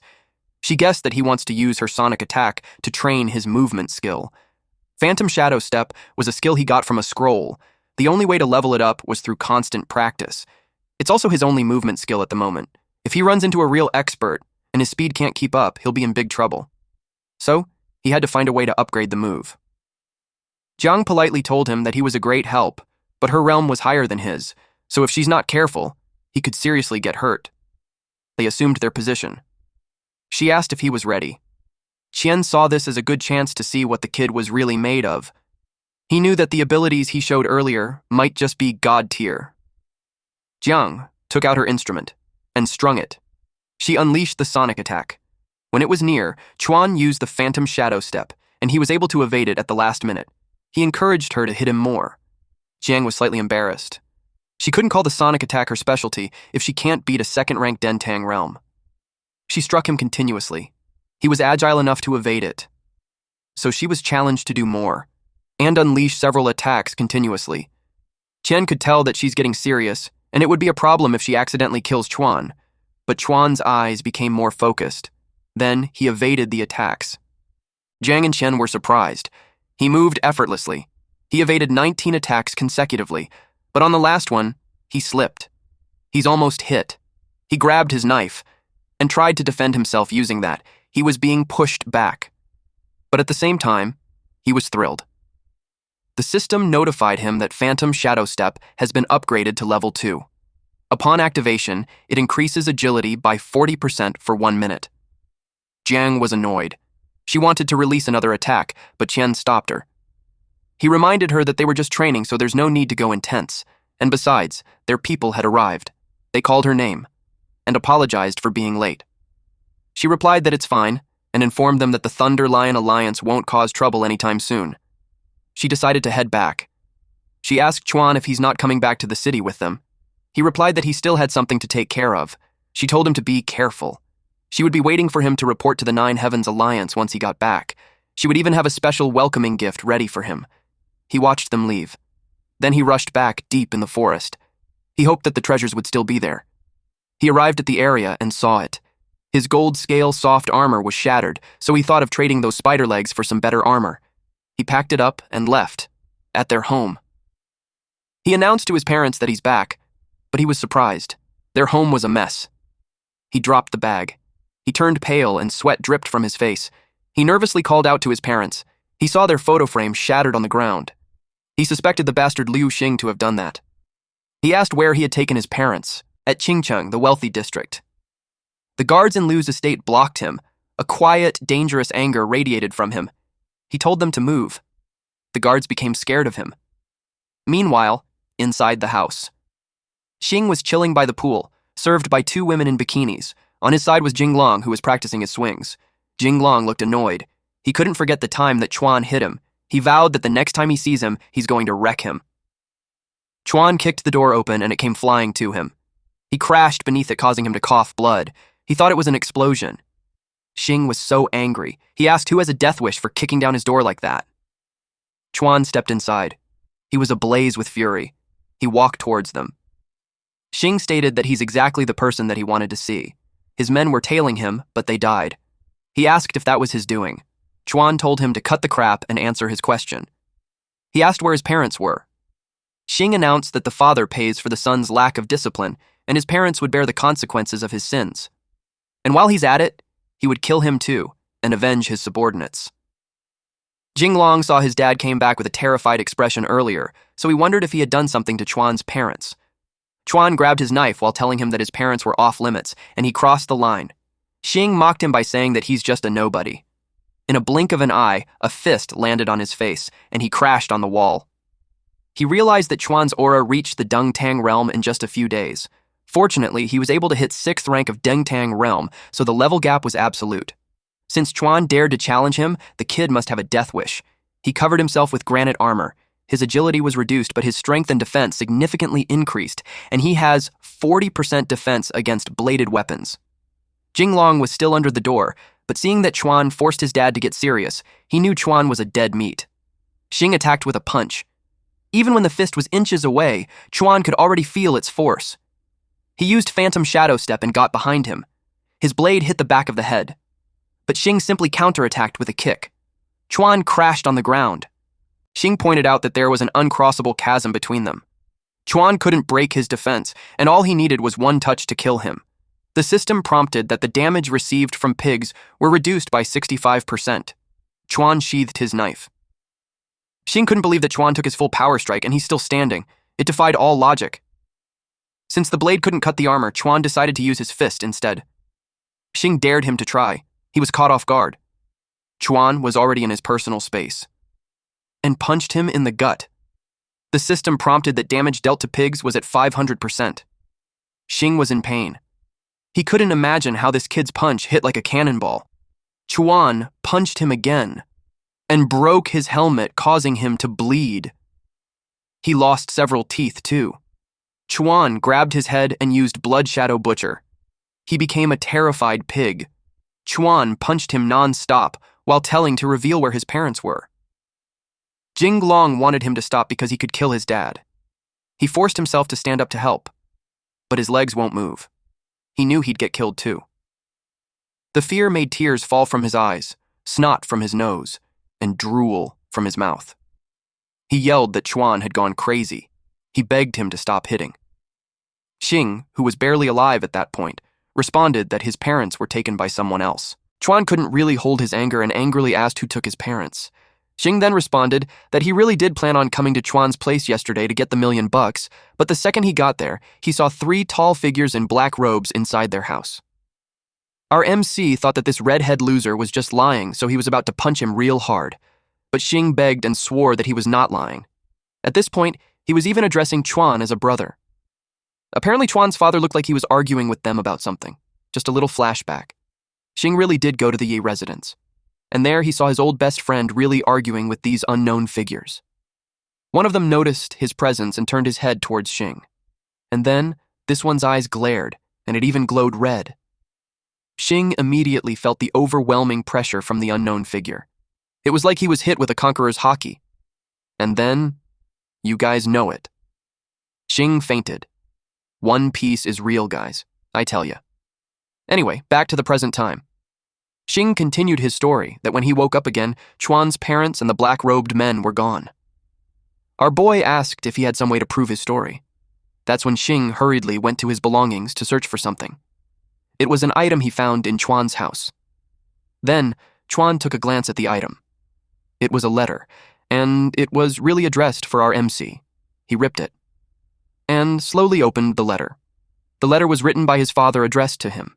In that letter, his father admitted that he thought Chuan would live as an ordinary pig butcher, and the three of them could live a peaceful and steady life. But on the day he admitted to them that he could see all living creatures as pigs, he knew that fate was playing a cruel joke on them. They decided that they could no longer live by his side, so from then on, he must walk his own path. Chuan had always been a sensible child, so they believed that he could take care of himself. Chi-Yuan told him not to try to find them, because Chuan wasn't strong enough yet, so he wouldn't stand a chance against them. But as long as he lives happily and freely, that would be enough for them. Chuan bawled his eyes out. He knew it was his dad's handwriting. He didn't know it, but before his parents left the letter, Chi-Yuan told his wife not to be afraid because he had grown up well. And it was time for him to walk his own path now. And if Chuan wishes to climb the highest peak, then as his father, he's willing to lay the steps beneath his feet. And if he grows weary of killing and wishes only to live as an ordinary life, then he would bear that burden in his stead. And if one day he reaches the summit, they would surely meet again. Then he left the letter to his beloved son. Chuan left the Liu estate with the letter in his hand. He looked grim. Xing watched him leave. Soon after, Jinglong approached Xing and promised to avenge him. But even him, he was no match for Chuan, so he knew there was no way his son could do it. Instead, he vowed to make him pay the price. He grabbed his phone and called his cousin. His cousin, who was hurt and was tended by two sexy ladies, answered. This cousin was none other than Lei, the same one who attacked them in the forest last time. Xing wanted him to stand up for him because someone almost killed him. Lei asked who in Qingzheng would dare mess with him. He answered that it was a pig butcher named Ye Chuan. Lei was familiar with that name. It was that damn brat. He agreed to settle the old and new debts together. Meanwhile, Chuan longed for his parents as he picked up their photo in the house. He carried the loot that he had gotten from the forest, while promising his parents that he would find them, no matter where they are. He thought about how those black-robed men were powerful beyond comprehension, since with just one glance from those men knocked out Xing. It made him wonder why his parents got involved with people like that. If he wanted to find them, the only thing he could rely on was the Nine Heavens Alliance. While walking around, he passed by the Ironheart Forge. Master Taishin saw him and asked if his knife was still working properly. Our boy replied yes. Then Taishin saw the thing he's carrying on his back and asked what it was. He looked at him and unpacked it. Master Taishin's jaw dropped upon seeing it. He simply told him that it was a golden venom spider. Master Taishin exclaimed that the thing was priceless. With it, he could enchant his blade. Chuan asked how enchantment is done. Master Taishin explained that the golden poison spider has two attributes, gold and poison. He could extract one of them and refine it into his blade. It would give his weapon an extra effect. Chuan asked why not both. He explained that if he extracted one, the other would dissipate. He's in a good mood, so he'll do the enchantment for free. He made Chuan pick between poison or gold. Chuan chose gold so that if he ever had to sell it, the gold one would fetch a better price. He commented that this kid really knows how to hustle. He took the material and placed it in the forge. He checked its status, and once it had melted, he dripped it on the knife. Then he hammered it. After some time, it was done. The blade of the knife now had swirls of gold in it. He told the kid that he was lucky because he usually charges at least 500,000 for an enchantment job like that, but for that day, it was in the house. Chuan thanked him and took the knife. He could feel that it was a lot heavier. It looked cool, but he had no idea what it actually was. Master Taishin explained that weapon enchantments were usually triggered by the number of attacks, and the gold attribute triggers critical hits. He realized that he made the right choice with gold. Combined with his system talent, it would be a critical hit on top of another critical hit. He gripped it properly and wielded it, but it looked like it wasn't doing anything. So he inspected the knife carefully. Eventually, the system notified him that the butcher knife enchantment was successful. It was at level 1 with passive skill wherein every 9 swings, the 10th swing deals 200% damage, and as the skill level rises, critical damage increases and the required number of swings decreases. He thanked Master Taishin and told him that if he ever needs his help with anything, he should just ask. The blacksmith waved goodbye at him as he walked away. It was all Master Taishin could do to help him. Eventually, Chuan arrived at the Nine Heavens Alliance base. It was on a tall mountain, and to get there, he had to ascend a long staircase. He saw someone descending the staircase while he was on his way. The man recognized him and asked what he was doing there. He didn't expect to see Principal Zhao there, so he also asked why he's there. The principal told him not to repeat his question, and he answered that he was there to recommend their students to the Nine Heavens Alliance. Having their students join the Nine Heavens Alliance brings honor to the school. Chuan simply answered, "Oh?" And then Principal Zhou told him not to take it personally when he wasn't on the recommendation list. After all, he wasn't in a combat-type profession. But he couldn't believe that the Nine Heavens Alliance didn't want anyone from the list, even Xu Lingxuan. He commented on how the standards were too high. Then he asked Chuan what he was doing there. Chuan replied that he was doing weighted mountain climbing for his workout. Principal Zhao felt bad for him since he was under the assumption that Chuan had hit a bottleneck in his cultivation. He assured him that it was normal for a life-type profession. He advised him to give up on the combat path and just focus on being a good butcher. Chuan simply agreed to the principle of going right back to butchering pigs. As he was about to leave, the principal sensed something, which made him ask about Chuan's current realm. Chuan replied that he's around the first rank of Dengtang realm. Principal Zhao was shocked. He couldn't believe Chuan reached the Dengtang realm on his own in just a few days, but he couldn't deny that what he sensed was really the aura of the Dengtang realm. Ling Xuan, who has the fastest growth at the moment, and even with his guidance, Xianxir, I just reached the 9th rank apprentice. Even if life-type professions level up easier in the early stages, they shouldn't be leveling that fast. By his calculations, Chuan would have to kill at least 100,000 pigs to achieve that. He called the kid insane. Seeing he was deep in thought, Chuan asked if there was anything else he needed. With great enthusiasm, Principal Zhao invited him to participate in the grand exam competition. He was so close to Chuan that his saliva sprayed on him. Chuan thought that only the top elites from the combat departments of each school were qualified to enter. Principal Zhao confirmed that he was correct. Normally, there was no precedent for a life-type student participating. Their original candidates were Jinglong and Lingxuan. But unfortunately, Jinglong suffered a chest injury yesterday, and he seems to have taken a severe mental blow, so he can't compete. Chuan knew it was the injury from the earlier incident that he was involved in. Although Lingxuan shouldn't have much trouble taking first place individually, the competition was decided by team points. If the other students can't make it into the top 10, one person's glory won't be enough to uphold the dignity of the entire school. In the end, they would still get crushed on the leaderboards. They can't even touch the edge of this year's honor rankings. Chuan wiped off the spit on his face and simply asked what was that got to do with him. He told him that if agrees to compete and managed to break into the top 3, he would grant him any condition he asks for. Chuan thought about what he needed most at the moment. He informed him that it would be 500,000. Principal Zhao told him that as long as he made it into the top 3, 500,000 was not a problem. But deep inside, he knew that a non-combat profession like Chuan, even if his levels were a bit higher, dreaming of ranking top 3 among full combat teams was pure fantasy. And when he fails, he doesn't have to pay the money. Chuan added that he also needed a storage-type spirit weapon. Principal Zhao couldn't help but comment that this kid had the nerve. Storage-type spirit weapons were prizes for the most outstanding students each year. They're worth a fortune. Given that his reply was like that, Chuan had lost interest. Principal Jasso stopped him from leaving and accepted the condition as long as he makes it to the top 3. Chuan had no problem with that. The deal was closed and they went their own ways. Chuan had reached the door to the Nine Heavens Alliance. A muscular guy asked what business he has there. There was a poster that said outsiders were forbidden. Chuan introduced himself and expressed that he's there to see Ms. Zhang. The man laughed at him for thinking that anyone could see her.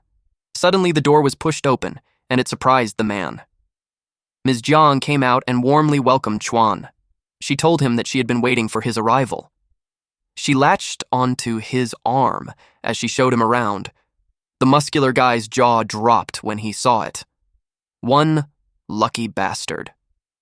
Then, she informed Chuan that the South Tower was the residential area, the North Tower was the general section, and the East Tower was the dining hall, and the West Tower was the training ground, and then she pointed at the North Tower where the R mission reception, reward exchange, and recreation happens. Chuan exclaimed that the place was incredible. She guided him to get registered because from then on he's one of them. Suddenly someone pats him on the shoulder. It was Uncle Qian. He was glad that Chuan had finally arrived. He invited him to join him in the North Tower lounge since the massage girls were all top-notch. Ms. Zhang smacked him. She told him that Chuan had just joined, so she better stop trying to corrupt him already. Instead, she ordered him to go fetch the membership that she had prepared for him. Uncle Chen walked away while commenting that she truly doesn't understand men. At the North Tower service zone, the receptionist was surprised that she came in person. Ms. Zhang wanted a black card for Chuan. The black card is the highest tier access pass. It allows free entry into any area of the Nine Heavens Alliance base. She asked if she was certain about issuing him a black card. Ms. Zhang simply told her to do just as she said. The receptionist got to work, and after a few minutes, she handed him a black card. From that day onward, he's an advanced member of the Nine Heavens Alliance. Chuan realized that there were different tiers of cards, and he was being given a black card. Ms. Zhang explained that in the Nine Heavens Alliance, everyone's permissions depend on contribution points. Those were earned through competing missions for the Alliance. Only those with over 100,000 contribution points qualify for a black card. Chuan was impressed. Since she personally recruited him, and because he made a huge contribution during the battle against the Thunder Lion Alliance, he naturally qualified for a black card. And most importantly, he had high hopes for him. She was getting too close to him as if she was seducing him, and that made him uncomfortable because all he could see was a pig. Suddenly, Uncle Qian showed up and they immediately separated. Both of them got embarrassed, and Chuan could tell that it wasn't right. Uncle Qian gave him the newcomer rewards. That reward was specially prepared by Miss Zhang for him. It was far more luxurious than what any other newcomer gets. He thanked her. She told Uncle Qian that he may leave since she personally plans to guide Chuan to the residential area. They arrived at the Nether Demon Spring building. Chuan was confused because earlier she said that the residential area was in the South Tower. She brought up his injury from the last battle and informed him that the spring could heal his body. She took off her clothes and invited him to get in. Chuan took his shirt off and slowly dipped himself into the water. Ms. Zhang glanced at his body, and something caught her attention. She noticed that he had new wounds. She touched his chest while inquiring if he had run into some danger last night. It made him step away, and then he replied that he just got injured by accident. She changed the topic into thanking him for what he had done last time. If he hadn't been there, the Windfire Ape Hid would have been snatched by the Thunder Lion Alliance. In his head, if she really wants to thank him, he would prefer her staying away from him instead. She pointed at the items on the table and instructed him to open it. It would make cultivating inside the Nether Demon, Spring, more effective. He opened the box and it had a pill. She told him to eat it so he'll get stronger, faster, and tougher. He was suspicious of it, so he asked what it was. To him, it looked like some kind of pig aphrodisiac. She simply replied that he'll know once he had eaten it. So he did. It was pretty tasty since it was chocolate-flavored. In an instant, he felt the effects of it. Suddenly, Chuan emits powerful energy from his body, causing some ripples in the water.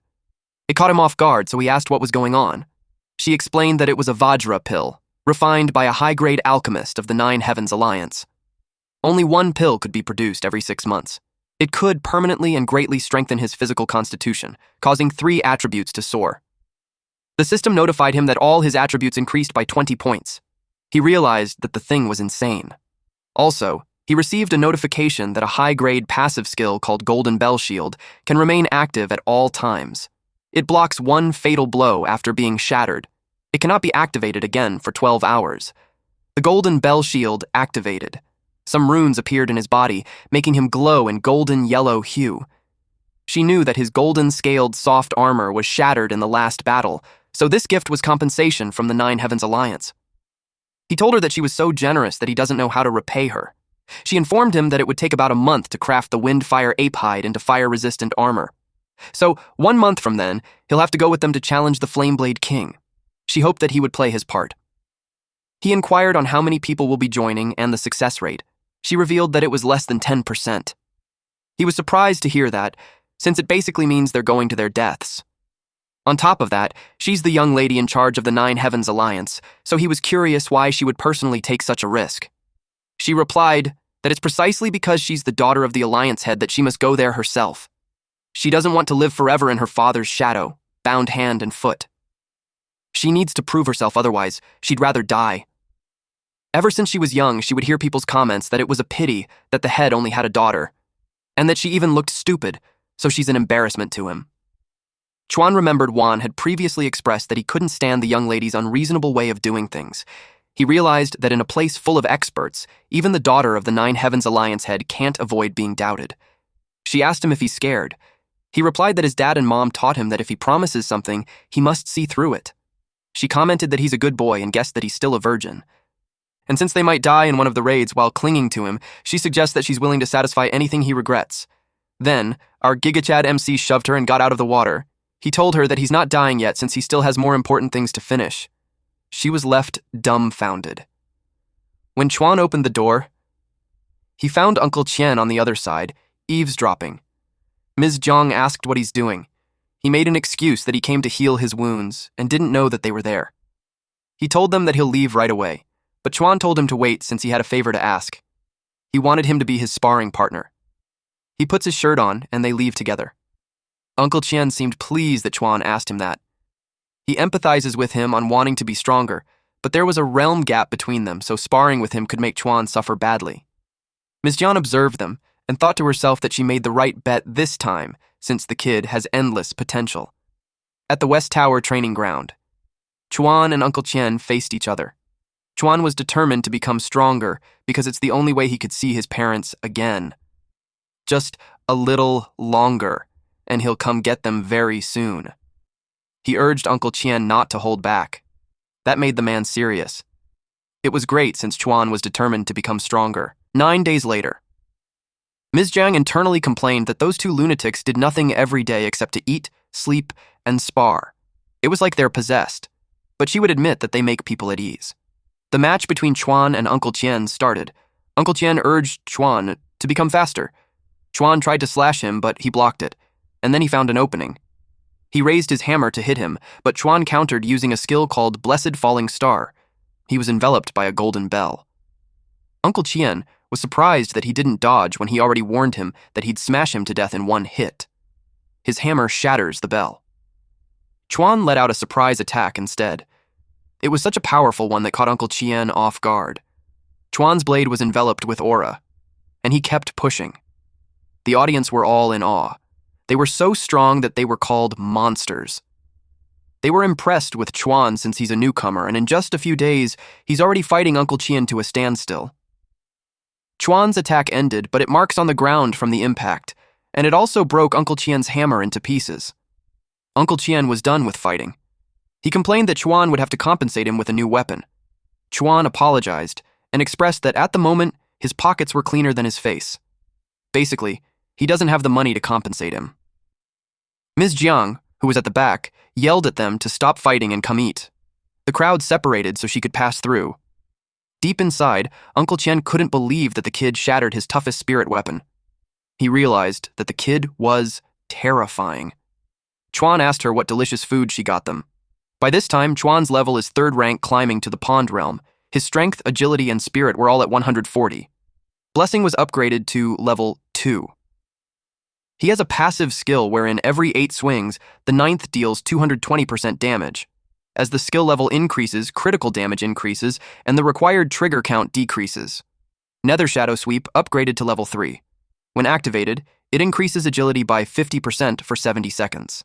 Blood Shadow Butcher is also at level 3. Uncle Qian whined to Ms. Zhang that he lost a top-grade spirit weapon just from sparring with the kid. He asked what he's supposed to do now. She promised to take him to the spirit weapon vault and let him pick another one that suits him. But first, she wanted them to eat. They were both impressed with the feast laid out on the table. Seeing that the kid had gotten much stronger, she became hopeful that challenging the Flameblade King would be turned into success. Chuan suddenly informed them that he'll be leaving for a bit tomorrow. They were surprised to hear that, so they asked where he was going. Chuan, who talked and ate at the same time, choked. When his throat cleared, he informed them that he promised Principal Zhao that he would go back and take an exam, and he'll be back in a few days. Randomly, Uncle Qian expressed that after sparring for the past few days, he had grown to like Chuan more and more. With that said, he requested him not to leave and keep training. That made Ms. Zhang hit him in the head. She scolded him for putting Chuan in a difficult spot. She simply told Chuan to be careful, not get injured, and that she would be waiting for him to come back. The next day, they saw him off. While watching Chuan descend, Uncle Qian expressed to Ms. Zhang that he truly liked the kid and he's absolutely worthy of recognition. He thought of bringing him to that place, but he asked her thoughts on what she thought would happen.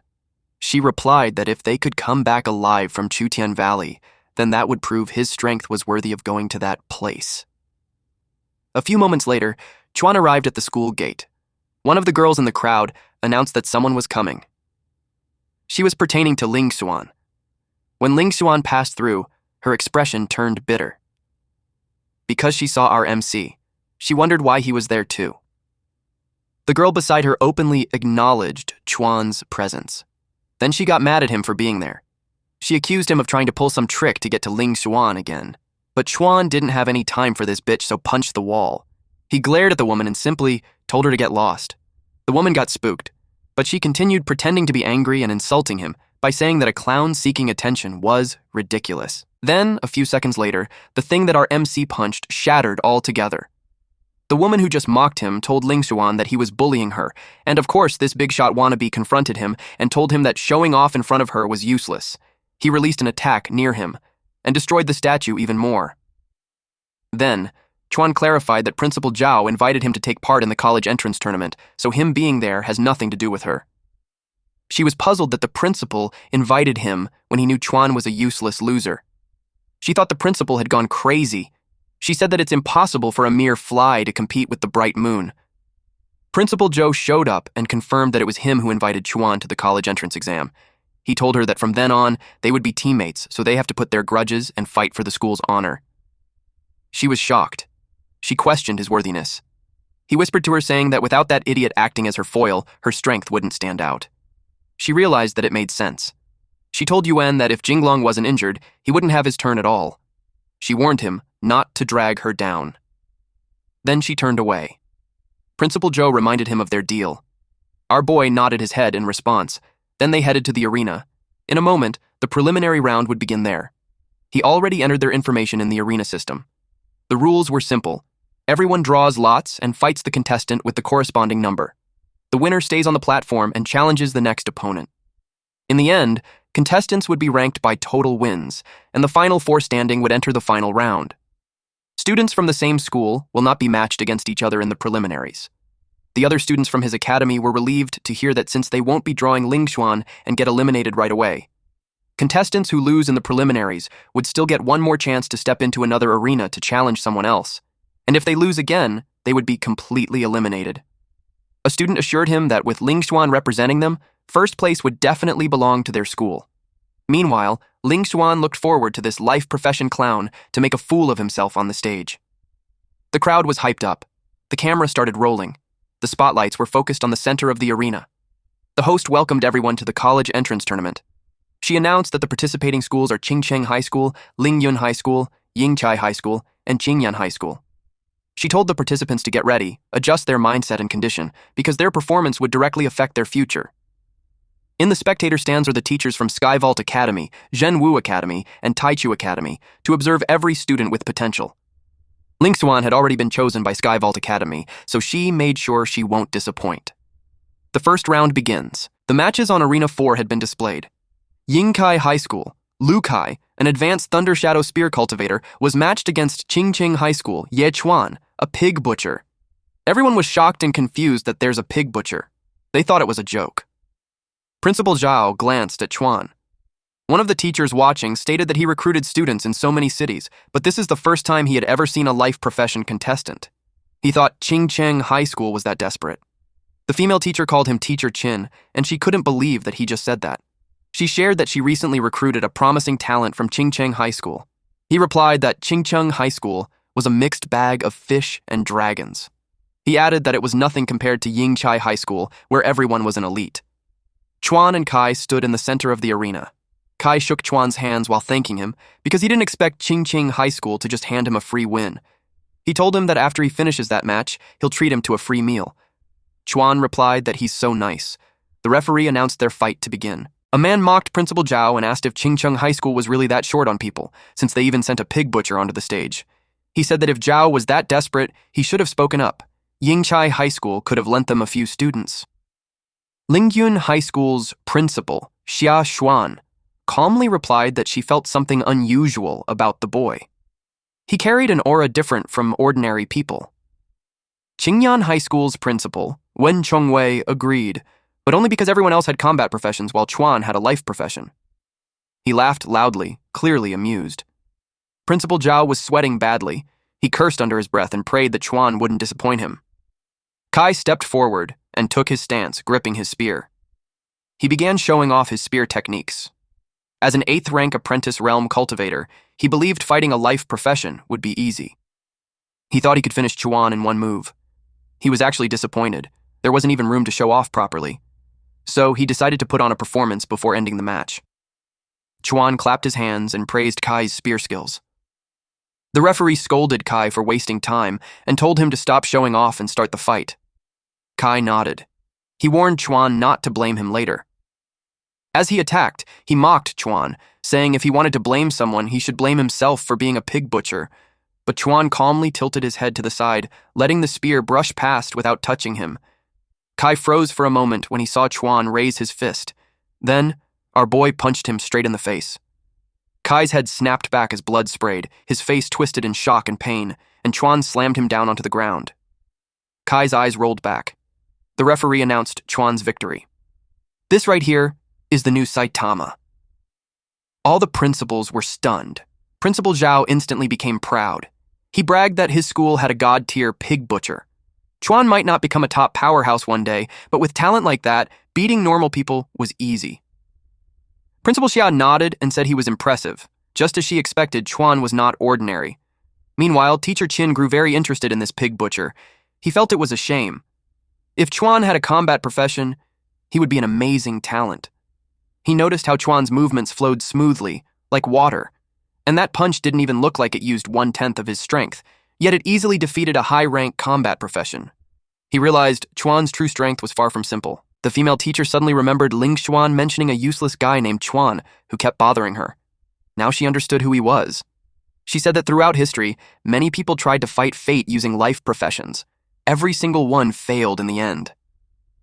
So in her eyes, Chuan was just another fool. She told Teacher Qin not to waste attention on him. The next match was announced.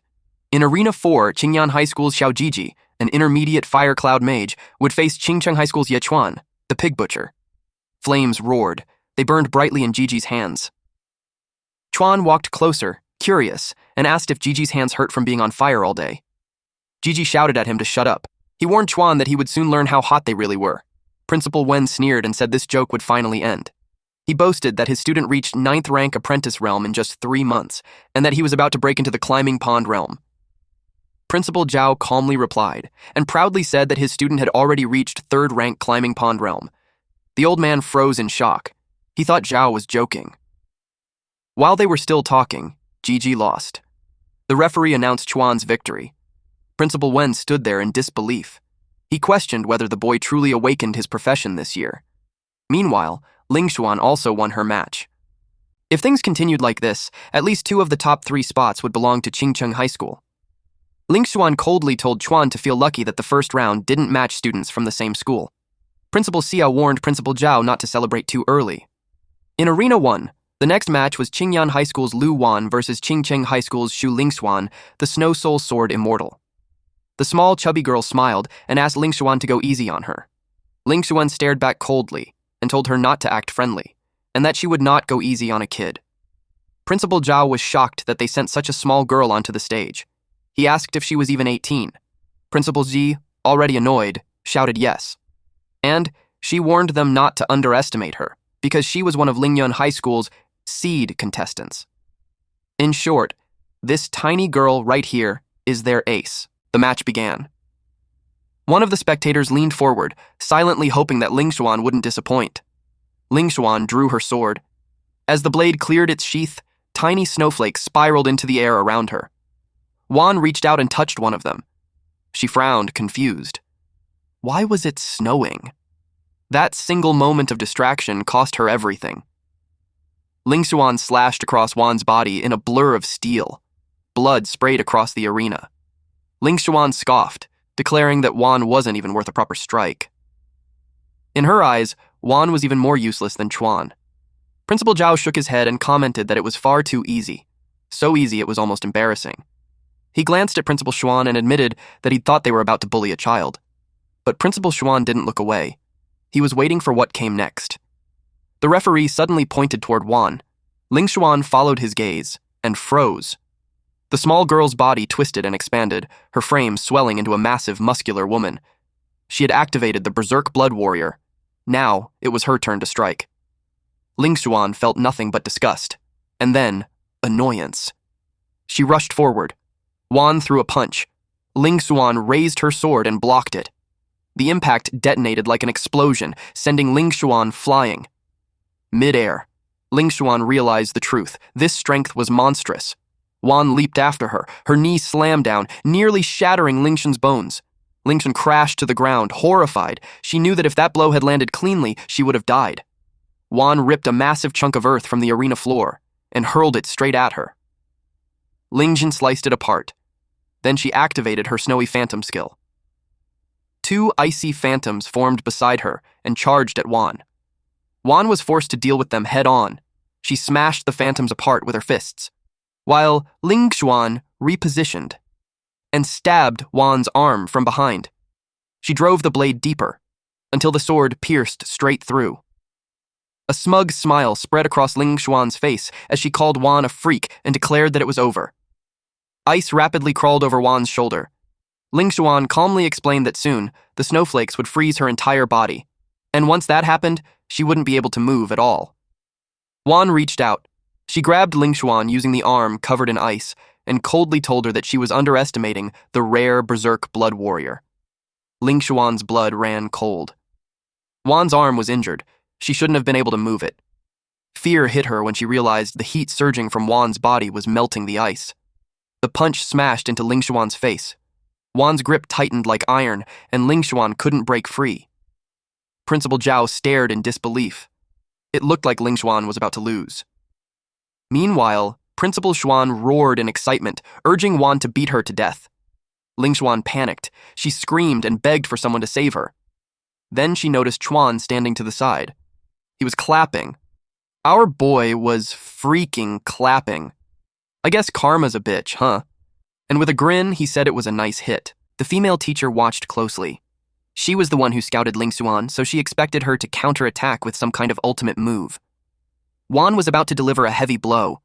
Ling Xuan panicked. She could only shut her eyes. But the fist that hit her cheek was weak. She froze. Even Wan looked stunned. She's back to her original chibi form. The berserk blood effect had ended. Ling Xuan seized the chance to retaliate. She was furious that Wan had dared to hit her face, but the small girl suddenly ran to the referee and announced her surrender. Ling Xuan exploded in anger.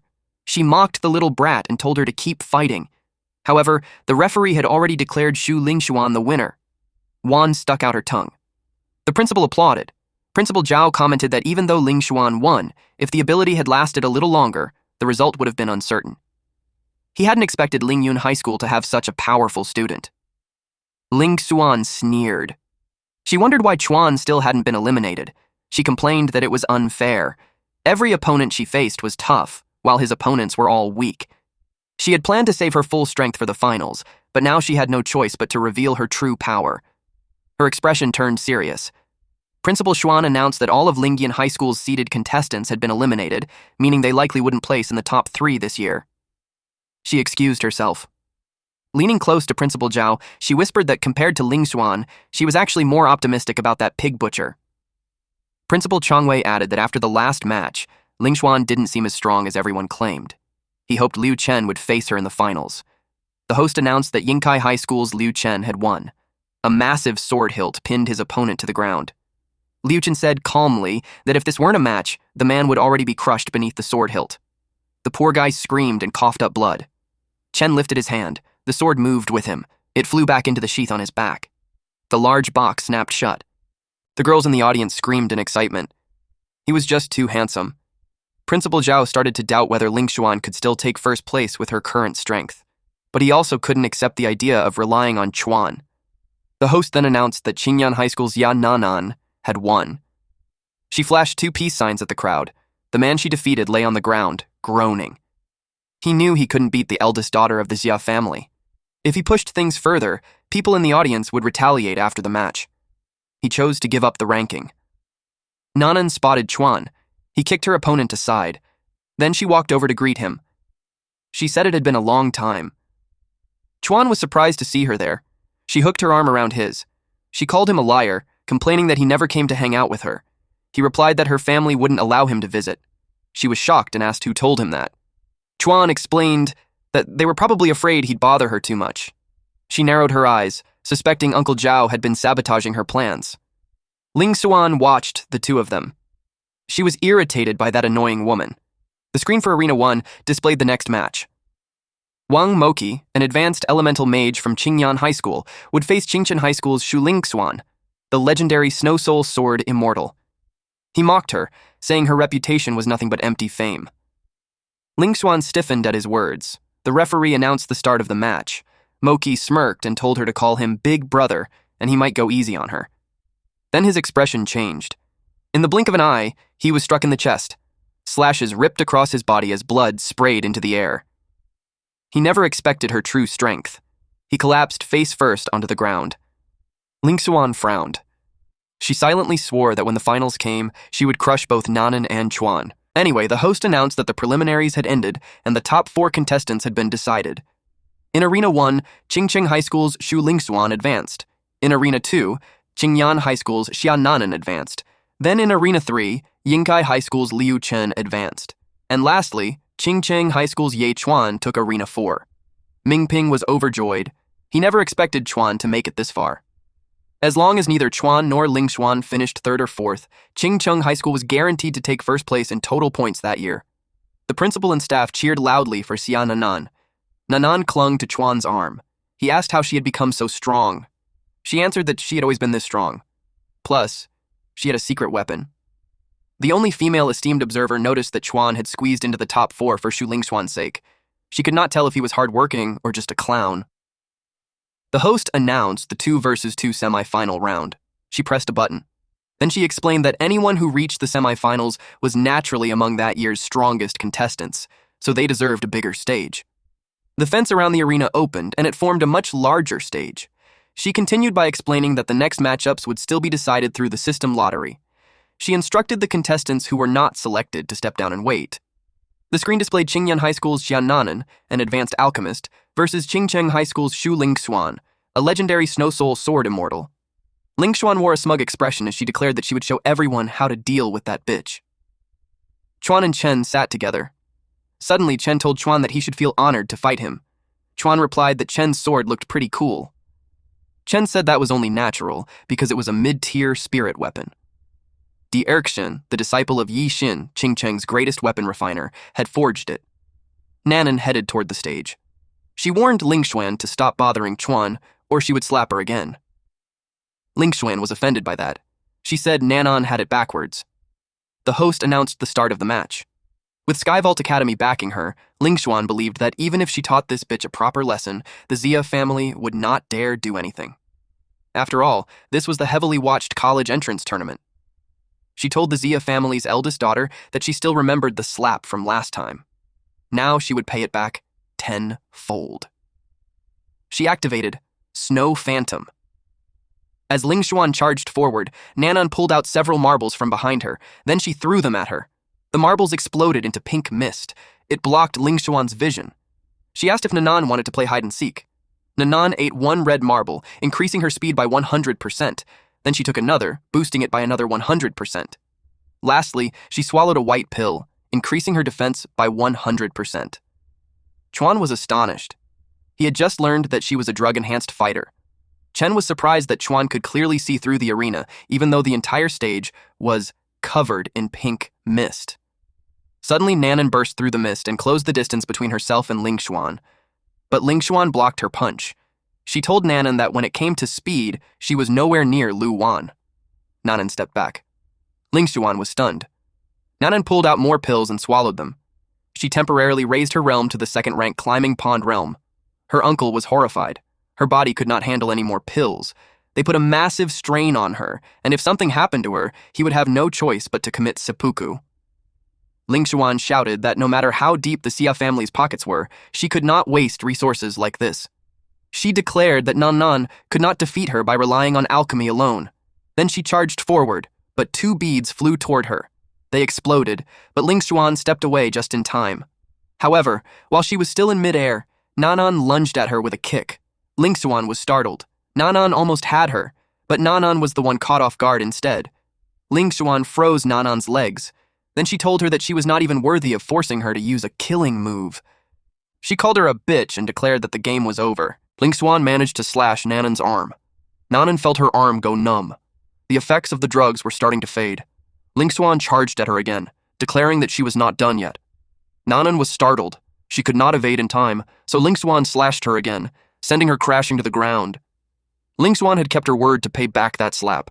She had just shown everyone what happened when someone provoked her. The host was about to announce the winner, but Nan still tried to stand. She told them to wait because she had not lost yet. She knew he was watching her, so she refused to give up. Her uncle told her to concede already. Ling Xuan stated that Nan wanted to suffer even more. Out of nowhere, Ling Xuan swung her sword toward Nan's neck. Chuan yelled at her to dodge. Unexpectedly, someone threw a rock at Ling Xuan's sword, stopping it. It was Nan's attendant. The uncle asked Ling Xuan if she had some deep-seated grudge against the young lady because he could sense killing intent from her. Ling Xuan confidently replied that anyone who joined the competition should have been prepared to get injured. She declared that even the Xia family had no right to interfere with the match. The uncle carried Nan away, warning her that young people should not be so hot-headed or they would suffer for it. The referee announced that Qingcheng High School's Shu Lingxuan was the winner. Chuan rushed to Nan and asked if she was all right. Nan asked if he agreed that she had done well. He told her that she was amazing. She told him to defeat Ling Xuan for her and take first place. He promised her that he would. The uncle told Chuan that the young lady did not need his concern. He should focus on his own match while they treated her injuries. The next match was announced. It was Yingkai High School's Liu Chen, an epic tier Frost Moon sword saint, versus Qingcheng High School's Ye Chuan, the pig butcher. Chen walked to the center of the arena. He told Chuan that since they got along well, he would not make him lose too badly. He even suggested that Chuan concede to save face. Chuan replied that he would take this seriously. He pulled out his butcher's knife, then he slashed through the air while counting from 1 to 9. Chen asked what he was doing. Chuan answered that he was just warming up, but inside, the system notified him that his next strike would trigger a blessing. The match began. Since Chuan said he would be serious, Chen matched his energy and warned him not to blame him. He ordered his sword to grow, and it became gigantic, floating high in the air. Without touching its handle, he swung it toward Chuan. Everyone feared for Chuan. If he failed to dodge, he would die. But Chuan simply stood there. The sword drew closer. It could split him in half from head to toe. Principal Mingping yelled at Chuan to dodge. Ling Xuan thought he was an idiot who was about to embarrass himself. But Chuan activated Falling Star. Then he swung his blade and shattered the massive sword. The critical hit multiplied 17 times. Chen was stunned. He fell to his knees. Then he sobbed as he collected the shards of his blade. He demanded that Chuan pay for his sword because it was a mid-tier spirit weapon. The referee asked if he still wanted to fight. Chen yelled that he was done fighting now that his sword was gone. So the referee declared that Qingcheng High School's Ye Chuan had won. Deep down, Chen was relieved. If that last attack had hit him, he probably would not have even had a corpse left. He could sense that something was off about Chuan. Surrendering like that made the loss easier to accept. Ling Xuan asked Chuan how he had done that. Then she accused him of bribing Chen to throw the match. She assumed he had gone that far, just to meet her in the finals. Meanwhile, Principal Mingping celebrated because the top 2 contestants were both from Qingcheng Academy. He credited the result to his tireless guidance of the students. Principal Wen was annoyed that the bastard got to show off. He argued that Chen had simply underestimated his opponent. The esteemed guests remained silent. The long-haired man said he had such high expectations for Yingkai Academy, only for them to get wiped out by a pig butcher. He could feel the second-hand embarrassment. The woman beside him stated that his cheap tricks would be exposed in the finals, but the man did not see it that way. He was actually starting to like the kid. The host announced the long-awaited final. It was Qingcheng Academy's Shu Lingxuan versus Ye Chuan from the same school. The crowd applauded. The host asked Lingxuan if she had anything to say to Chuan. She had heard that they used to be childhood sweethearts. The crowd immediately started gossiping. One guy said that strong people were naturally drawn to each other, but his friend said that was not the case. Apparently Ling Guan had abandoned Chuan after awakening. They even heard that Chuan awakened a life-type profession, then trained desperately just to catch up to her. One man became emotional when he learned that Chuan had raised such a trash class for love. He could understand all the hard work Chuan had put into it. But Ling Xuan's friend argued that it was not that pure. She compared Chuan to a toad lusting after a swan, saying he had become obsessed. She added that he even dared to cling to Ling Xuan in public, so who knew what disgusting things he might have done in private. The other women agreed. They thought Ling Xuan's safety was at risk. Ling Xuan took the microphone and told Chuan that they would never be together. Chuan told her that was enough and suggested they start the match already. Then she declared that what he was doing would never get her attention. It only made her hate him even more. She told him to give up. Chuan could only rub his head in annoyance. The men cheered for Ling Xuan. She saw them as a bunch of clowns. Soon, she planned to prove her point with her actions. Chuan told the referee to begin. The referee announced the start of the match. Ling Xuan told him that she knew he had used despicable tricks to win his previous matches, so she urged him to fight her fairly.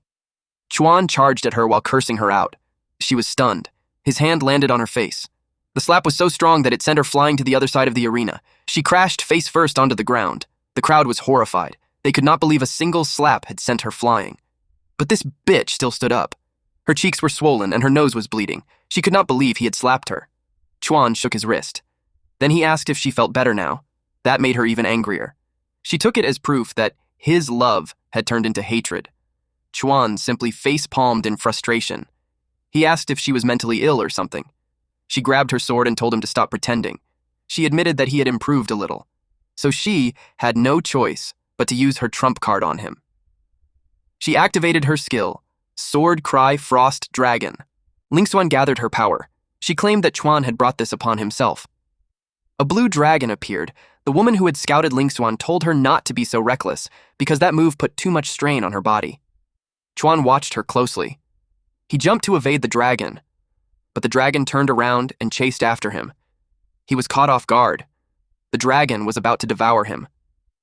Ling Xuan's nose started bleeding. Her hands trembled. She felt sorry for Teacher Lu, but she was determined to win, no matter what. As the dragon's sharp teeth closed in, Chuan positioned himself. He pulled out his knife. The gentleman who had been growing Chuan's fund became worried. It looked like Chuan was trying to counter it, head on. Principal Ming Ping was nervous because it looked like Ling Xuan was using this move to kill Chuan. Then he realized that if Chuan died during the match, he would not have to pay the reward he had promised him. Chuan activated Nether Shadow Sweep. Blue aura burst from his body. Before the dragon could bite him, he jumped away.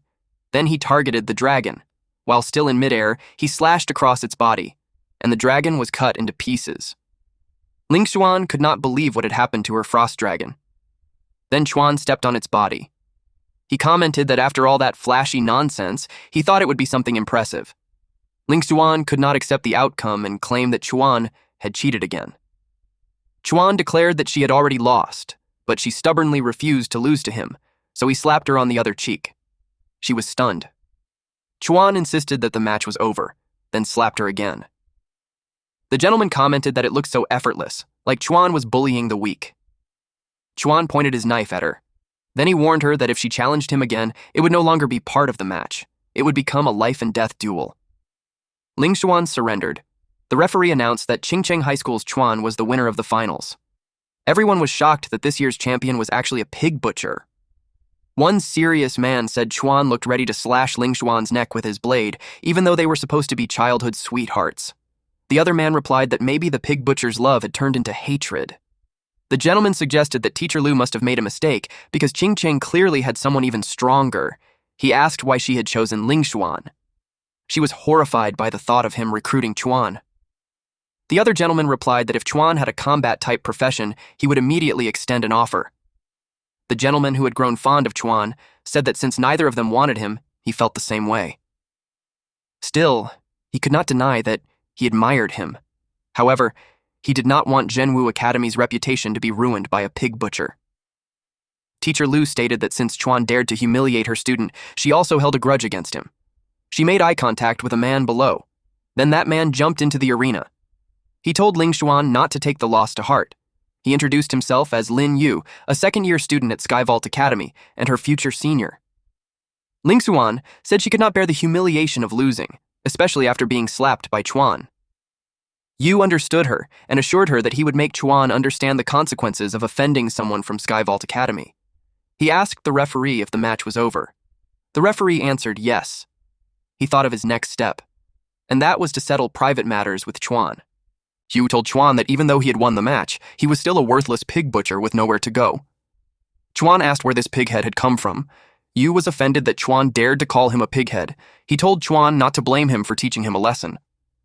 Ling Xuan cut in, saying that Chuan had finally kicked an iron nail this time. With Skyvault Academy backing her, she would make sure he repaid every bit of humiliation she had suffered. Chuan asked if they wanted to fight one-on-one. That made Yu laugh. He mocked Chuan for thinking he was qualified to say those words in front of him. In Yu's eyes, this would not be a duel. It would be completely one-sided. He planned to slaughter him. In an instant, he vanished. He moved at the speed of light. As he charged in, he thought he would teach Chuan a lesson that would make him rethink his future and Skyvault Academy. Just as he was about to throw a punch, 3 men suddenly blocked his path, and his fist struck the palm of one of the guards. The master of those guards told the young man that defeat was common in battle. Ling Xuan had lost and could not accept it, so now Yu had stepped in for her. He said that was quite dishonorable. Yu was surprised to see the Jia family. It was the Jia family's uncle. Chuan called him Uncle Zhao and said he thought he had taken Nanan away for treatment. Uncle Zhao assured him that Nanan was fine. She had worried about Chuan, so she asked him to come check on him. Yu asked why it mattered to them if he wanted to teach the brat a lesson. Uncle Zhao replied that it mattered a lot, because Chuan had saved their young lady's life. He warned Yu that if he touched Chuan, it would mean war with the Xia family. Yu was stunned to learn that Chuan was connected to the Xia family. Teacher Lu jumped down. She descended gracefully. Then she addressed old Zhao of the Xia family. She claimed that these senior figures were bullying a student from their academy. She implied that they did not respect Skyvault Academy. Zhao recognized her as Lu Jingya, Skyvault Academy's senior instructor and a king-sealed realm expert. He knew the Shi family had influence, but compared to Skyvault Academy, which nurtured top-tier powerhouses, they were still slightly inferior. Things had become troublesome.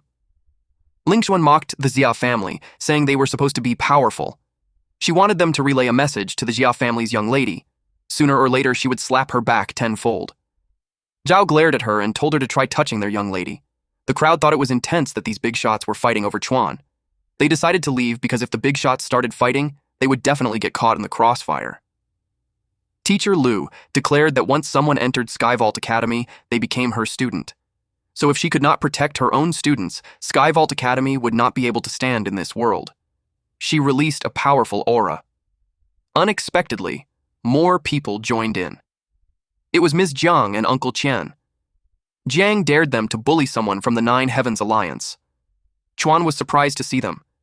He asked why they were there too. Uncle Qian told him that the miss had come because she was worried about him.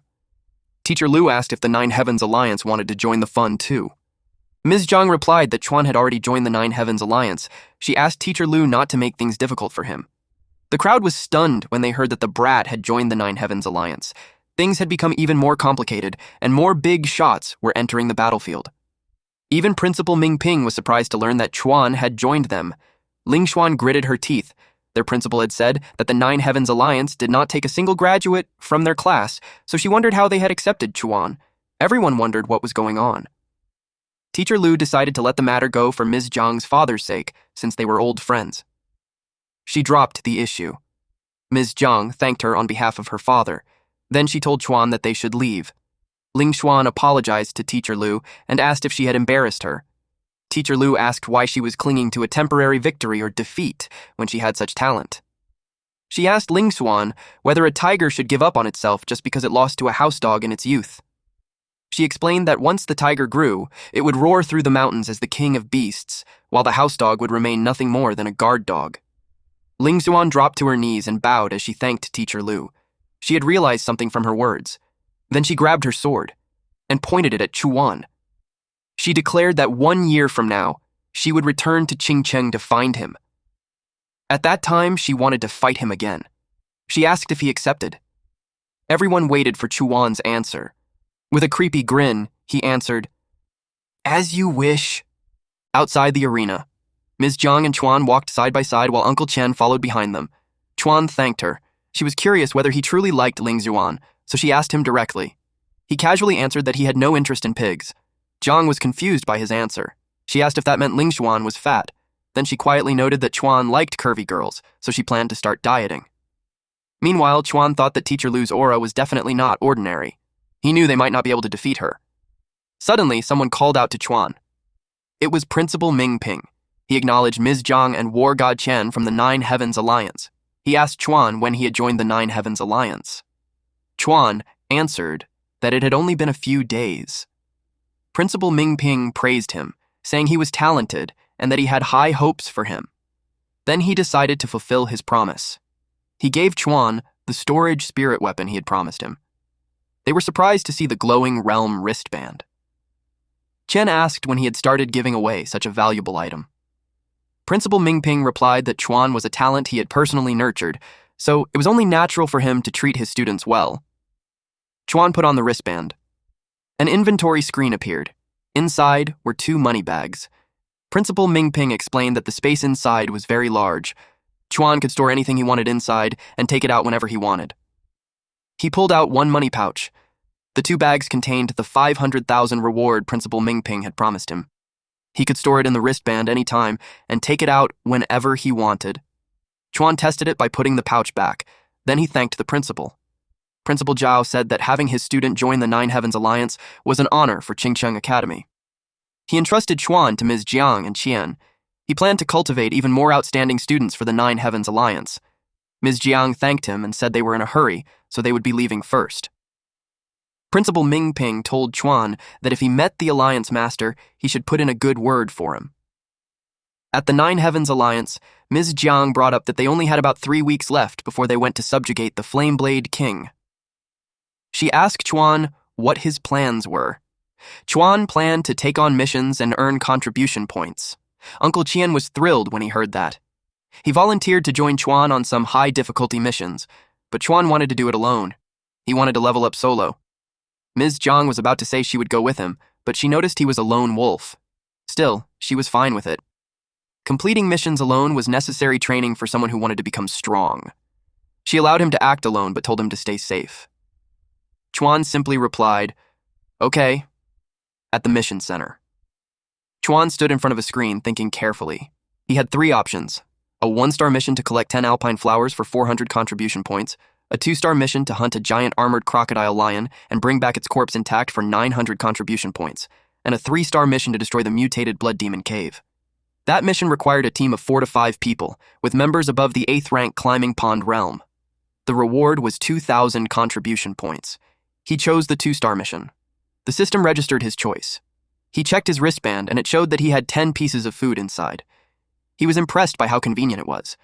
That night, Chuan walked through the giant armored crocodile lion's territory. He muttered that its name was a complete tongue twister. He was looking forward to it. Little did he know, 2 men were spying on him. They reported through a phone call that he had left the Nine Heavens Alliance alone. Lord Lei was pleased that the brat had finally shown himself. Chuan yawned as he walked around. Then he heard someone snoring. He went to check what it was and found a giant green goblin-like monster. He suddenly felt sleepy too, so he lay beside the monster and fell asleep. Those men checked behind the bushes and were left dumbfounded. They found Chuan sleeping beside the monster. One man wondered what was wrong with him. The other assumed that Chuan had already discovered them. They could not understand how that was possible when they had hidden themselves so well. Still, they decided this was the perfect chance to strike. They knew the goblin beside him was a monster equivalent to the 5th rank climbing pond realm, so they assumed Chuan had discovered them and deliberately slept beside the Goblin King for protection. After all that speculation, they realized the kid was not that simple. The monster started waking up, and it was shocked when it saw Chuan hugging him. That woke Chuan up, and when he opened his eyes, he was spooked when he saw the monster. He immediately backed away. The monster looked around. Chuan asked if it was looking for its spiked club. He explained that he was afraid it might stab him while he slept, so he had put it away for him. The monster glared at him, then it started chasing him. Chuan argued that they had only been sleeping, so there was no need to get angry. The men behind the bushes panicked when the monster charged toward them. They started running. Chuan asked who they were. One man told Chuan to get lost. They claimed that Chuan had tried to use the Goblin King to kill them and was now pretending to be innocent. Chuan had no idea what they were talking about. The other man said there was no need to waste words on Chuan. Then he kicked Chuan in the back. Chuan told them that he had no grudge against them. He asked why they were trying to harm him. The Goblin King stopped in front of him. It spoke in gibberish, but it was actually demanding that Chuan return its weapon. Chuan took out his knife, ready to make a move. He told it that they had only slept together, so there was no need to go this far.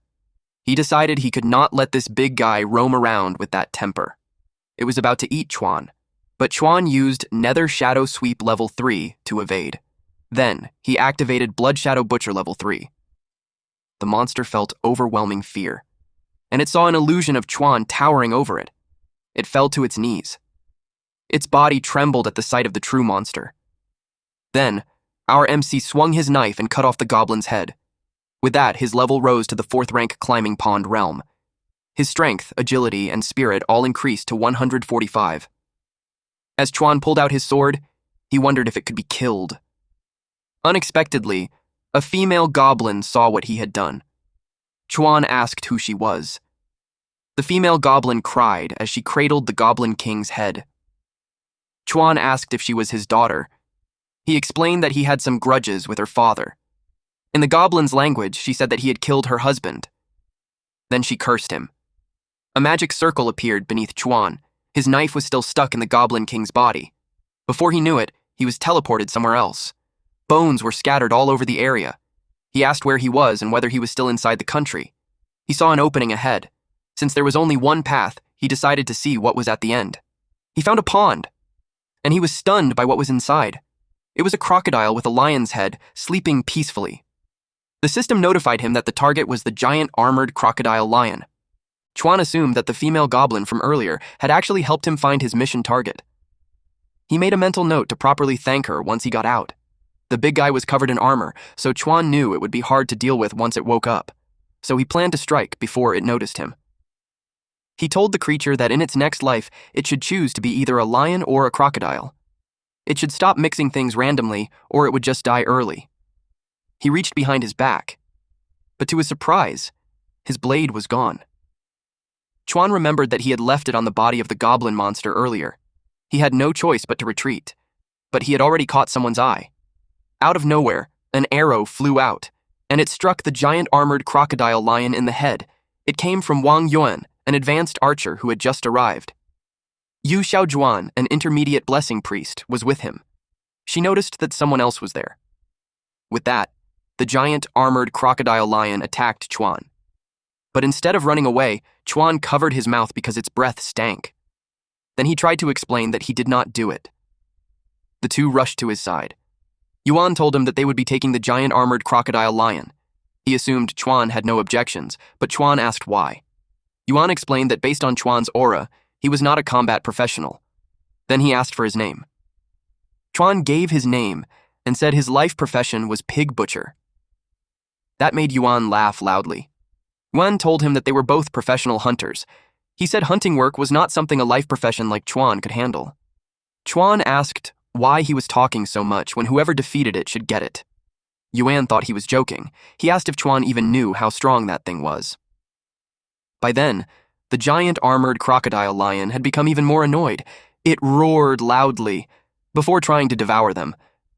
Yuan prepared 3 arrows and unleashed them, but they bounced away because the giant armored crocodile lion's armor was too thick. He told the pig butcher to stay back because he would not have time to protect him later. He saw the lion acting proud, but he was still confident that he could deal with it. He took out another arrow. They had spent so much effort finding this giant armored crocodile lion. It jumped toward him. He called out to Xiaowan and gave her the signal. She unleashed Lunar Light Blessing, greatly enhancing her teammate's next attack. Power surged through Yuan. His bow and arrows crackled with lightning. He fired one powerful arrow. The giant armored crocodile lion could not evade it. It braced itself for the attack, but the arrow pierced through its leg and exploded against its face. Yuan stated that if its armor had not blocked the attack, the arrow would have taken its life directly. Chuan clapped and said it was impressive. Yuan looked proud as he showed off how powerful combat professions could be. The giant armored crocodile. Lion's face bled, and it became even angrier. It swung its tail for its next attack. Its target was Yuan and Chuan. Yuan brought his hands together to activate Flash Blessing. It increased an ally's movement speed by 100% for 1 minute. He was spooked when the tail almost reached them. Fortunately, they managed to evade at the last second. He asked Xiaohuan how long it would take before she could use Lunar Light Blessing again. She said there was still 1 minute left. Yuan could not believe they had to hold on for that long. Without Lunar Light Blessing, he knew the monster's armor was almost impossible to break. They tried to run, but Xiaohuan tripped. She immediately lost her balance. Yuan immediately worried about her. He asked if she was all right, but it looked like she had twisted her ankle. She told him to leave her behind and run. The crocodile lion attacked them with its tail. Yuan grabbed his bow and arrow, admitting there was something he had always wanted to tell her. And if he did not say it now, he feared he would never get another chance. The arrow bent when it struck the creature's hard scales. She told him not to say it because she already knew. Then she hugged him. He called her an idiot because if she kept this up, at worst, they would die together. Chuan told them to stop. He muttered that the scene was so cliché he could not stand watching it. They were suddenly covered by a golden bell-shaped barrier, but it expired and would only refresh after 12 hours. Yuan was surprised to see that Chuan was fine. Chuan asked why he would not be, confusing Yuan even more. The crocodile lion roared loudly. Chuan expected it to charge again. Good thing he still had an item. It was a bit big, but still much lighter than his dad's butcher knife. The system notified him that Slaughter Edge had been activated. It identified the new weapon as the Pig Slaughter Club. It was a mid-tier spirit weapon that granted a 0.2 attribute bonus for every kill. Yuan thanked him for saving them, but he also pointed out that facing a monster at this level was dangerous for a life profession. He advised Chuan not to fight it head-on and said they should retreat first. Naturally, Chuan ignored him and charged forward with his gigantic spiked club. He told Yuan not to underestimate a life profession. Then he kept smashing the crocodile lion, until it even coughed up blood. They were stunned. Xiaohuan suspected that he was the pig butcher who had won the college entrance tournament. The crocodile lion could only cry as bumps formed all over its face. It rushed toward the water. Yuan yelled not to let it escape because this was their best chance. Xiaohuan used Lunar Light Blessing while Yuan charged forward. He aimed his arrow at it, refusing to let it escape. The arrow struck the crocodile lion. Chuan admitted that it was a nice shot because the crocodile lion had almost escaped. He jumped onto its torso and commented that they did not even need to skin it anymore. Its flesh was already exposed. Xiaohuan asked if he was the pig butcher who had won the tournament. Chuan was surprised that they knew him. She explained that the match had been broadcast live, and his name was all over the headlines. He commented that fame attracted trouble. To him, this was not a good thing. The two sincerely thanked him for saving their lives. Yuan admitted that he had failed to recognize Chuan's greatness earlier and hoped Chuan would forgive him. From then on, Chuan was their benefactor, and they promised to go through fire and water for him without hesitation. He answered that it was nothing, but he asked whether they planned to split the corpse with him. Yuan did not care about the corpse. In fact, if Chuan wanted his life, he could take it. Xiaohuan was the person he treasured most, so he could not imagine losing her. She told him not to say something foolish again. He promised he would never abandon her. They immediately became lovey-dovey again. Watching them made Chuan think that maybe he should have never saved them. He tapped his bracelet, and the corpse was absorbed. He had stored one high-grade giant armored crocodile lion corpse. He exclaimed that this thing was incredibly convenient. Suddenly, he heard a noise. He checked what it was. A large metal door was opening. They were all surprised. Yuan thought it was a secret realm. Chuan asked what a secret realm was. Yuan explained that it was a passage left behind by the celestial race that led to another dimension. About 40 secret realms have been discovered around the world so far, but most had already been occupied by powerful families or academies. However, many undiscovered secret realms still existed across the world. Xiao Zhuan said that the glowing realm wristband on Chuan's hand had likely come from a secret realm. Chuan realized that might mean there were many valuable items inside. Yuan reminded him that high rewards came with high risks. He warned that places with good treasures were usually extremely dangerous. Chuan asked what the celestial race was. Yuan could not believe Chuan did not know about that despite being so strong. Xiao Zhuan reminded him that Chuan had a life profession. In school, teachers would not teach that kind of knowledge to life professions. After all, someone with a life profession would never spend their life exploring secret realms. Yuan realized his mistake and apologized. He explained that besides the human race, their world had many other races, such as the demon race, goblin race, beast race, and more. And the celestial race was recorded in history as the strongest race. However, for some unknown reason, they had disappeared. Internally, Chuan cursed. All he could see were pig heads, so it would be hard for him to tell the different races apart. Yuan said they had gotten incredibly lucky. They had only come to hunt a giant armored crocodile lion for money, so now he was worried that entering rashly would lead them straight into danger. Chuan asked what they were afraid of. He encouraged them to take a gamble and turn a bicycle into a motorcycle. Then he entered the secret realm. Meanwhile, outside, several men moved cautiously through the forest. They found a corpse and confirmed that it was the last place where the kid had appeared. Lord Lei noticed it had been a one-hit kill. He also saw that the kid's strength seemed to have improved again. That said, he could not allow him to keep growing. One of the men found Chuan's blade, but he could not pull it out of the corpse. Lord Wei told those fools to move aside.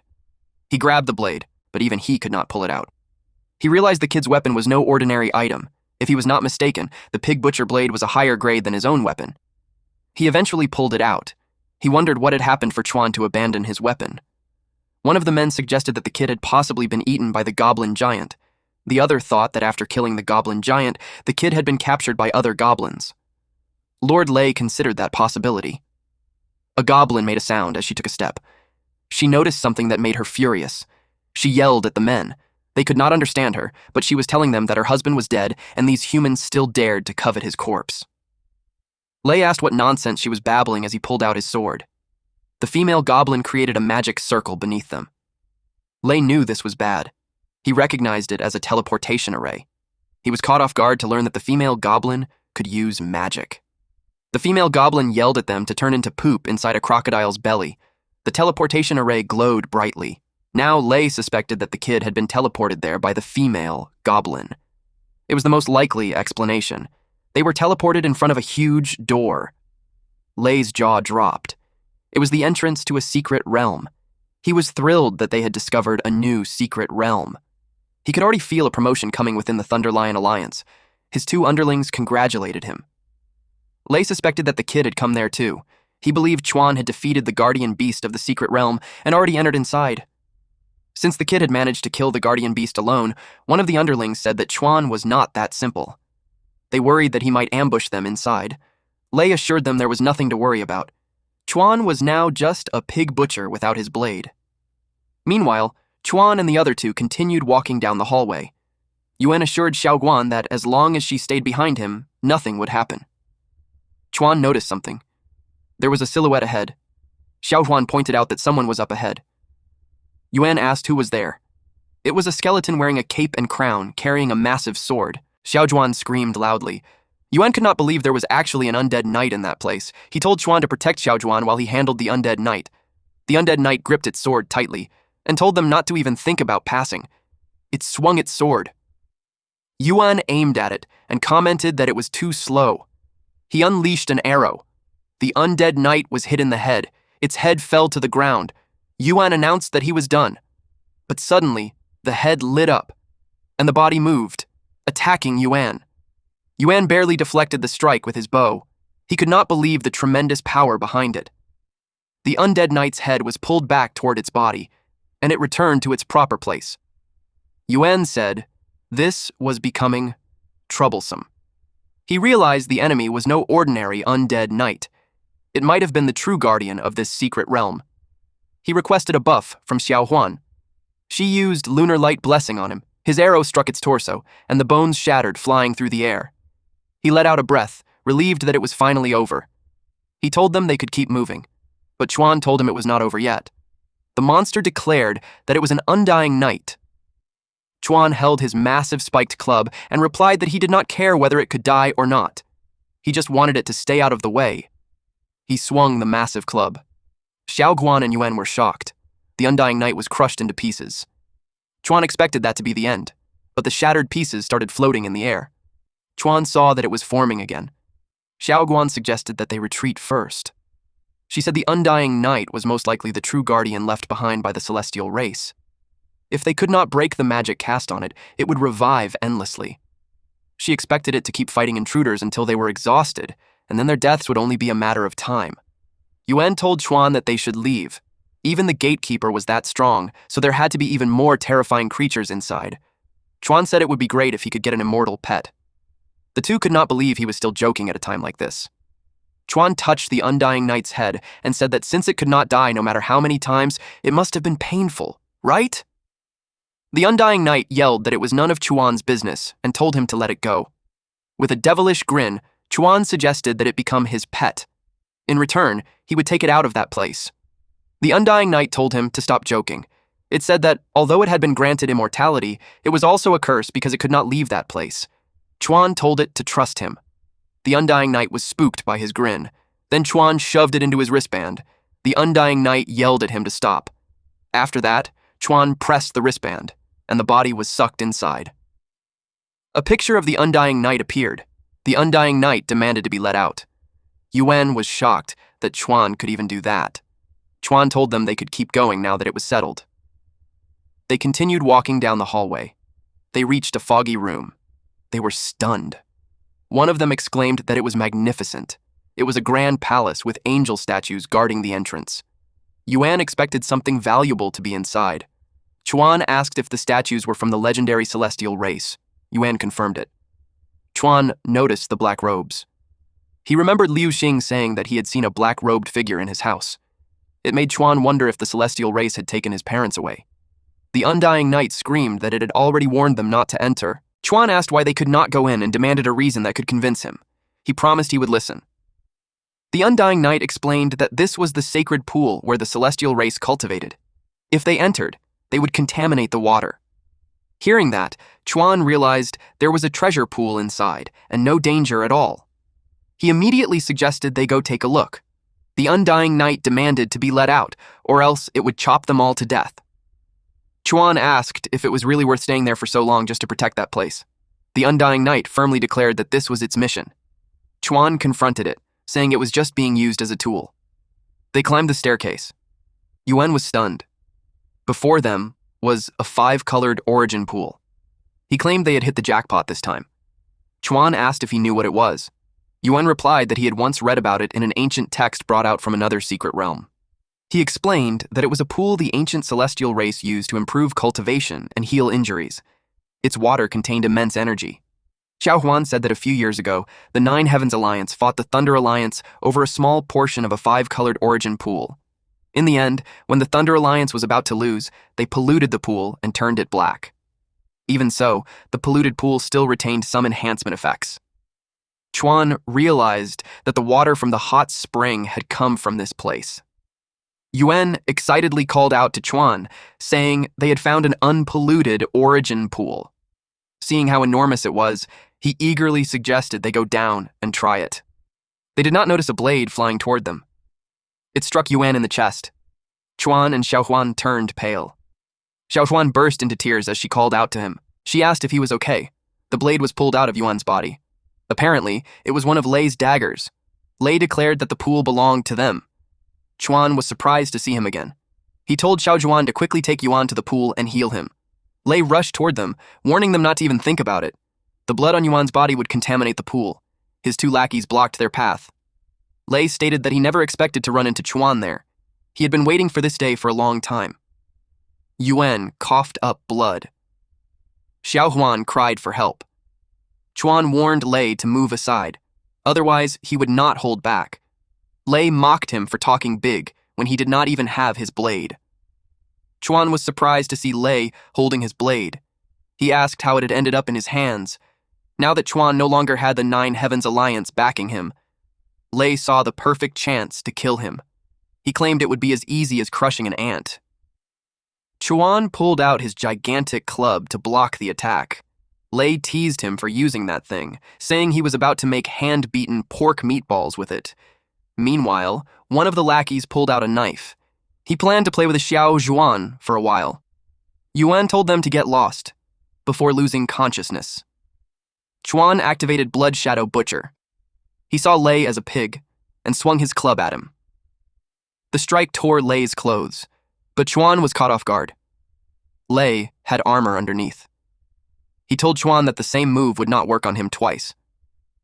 Chuan called him shameless for wearing armor under his clothes. Lei replied that he had learned it from Chuan. Chuan was slashed across the torso. He realized Lei's sword carried lightning. Anyone struck by it would become slower and slower. Inside, Chuan cursed. He realized his internal organs had been injured. Lei thanked him for helping them find the new secret realm.